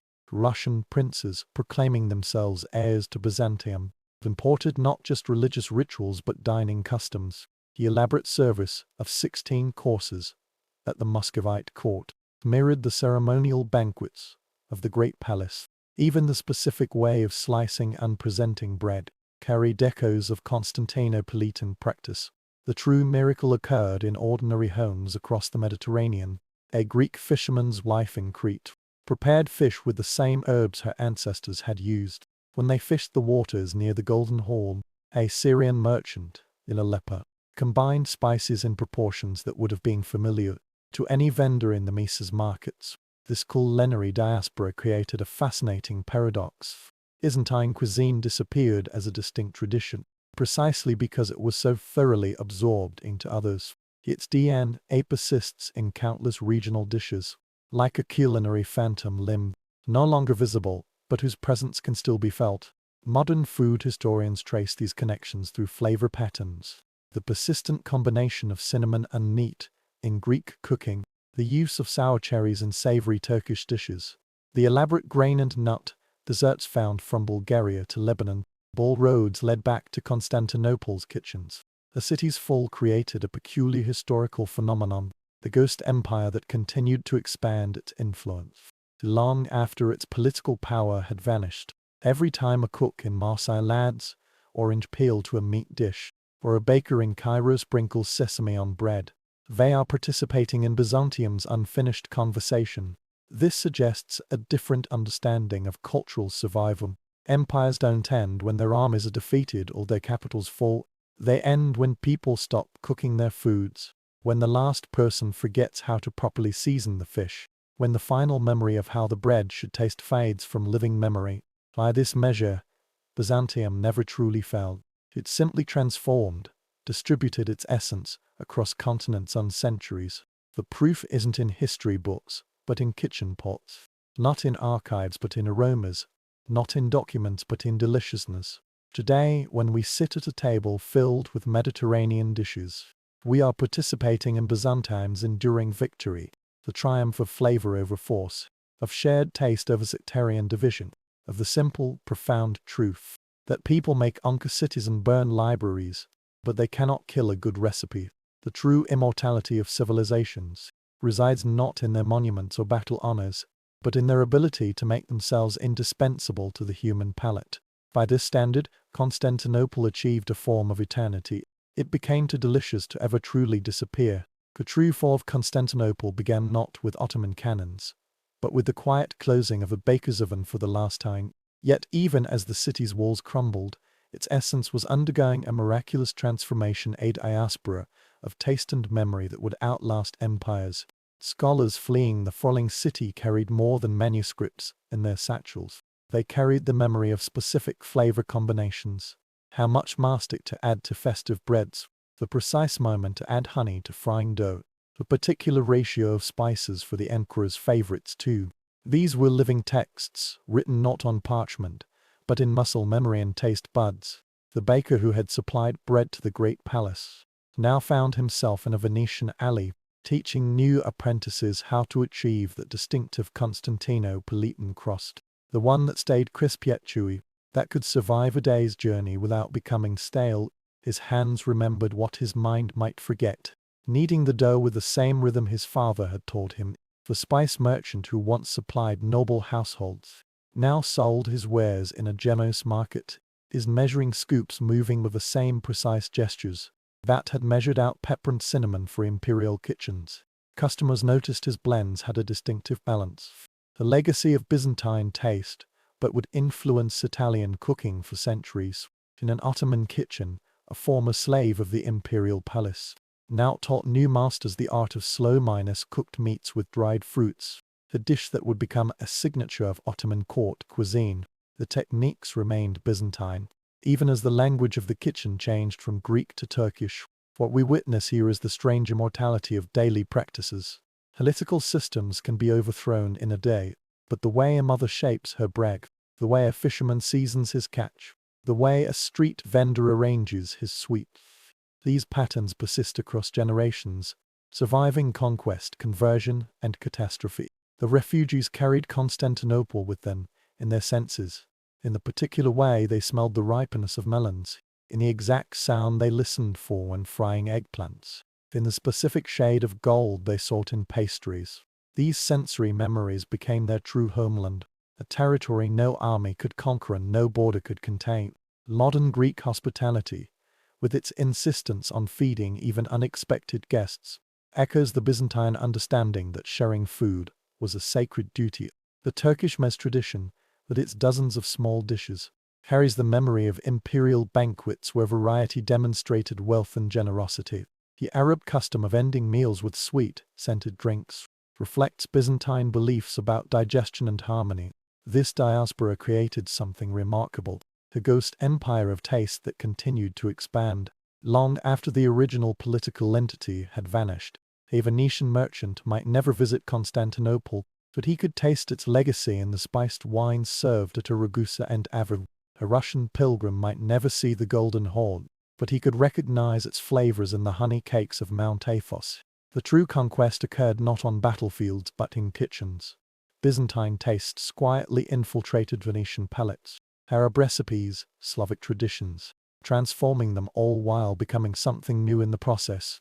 Like a culinary phantom limb, the lost empire continued to influence how people experienced flavor, even when they no longer remembered why. Today, when a home cook in Thessaloniki prepares stuffed vegetables, using a recipe handed down through generations, she is participating in this unbroken chain of memory.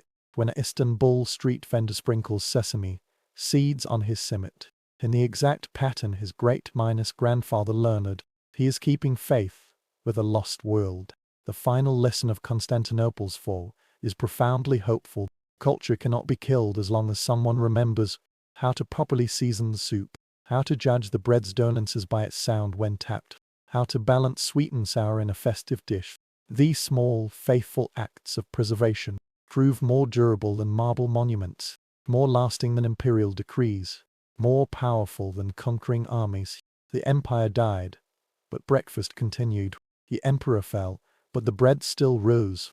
The city changed names, but the taste of its foods remained as a ghostly fingerprint on the palette of history, the subtle, persistent reminder that the most enduring conquests are achieved not with weapons, but with recipes.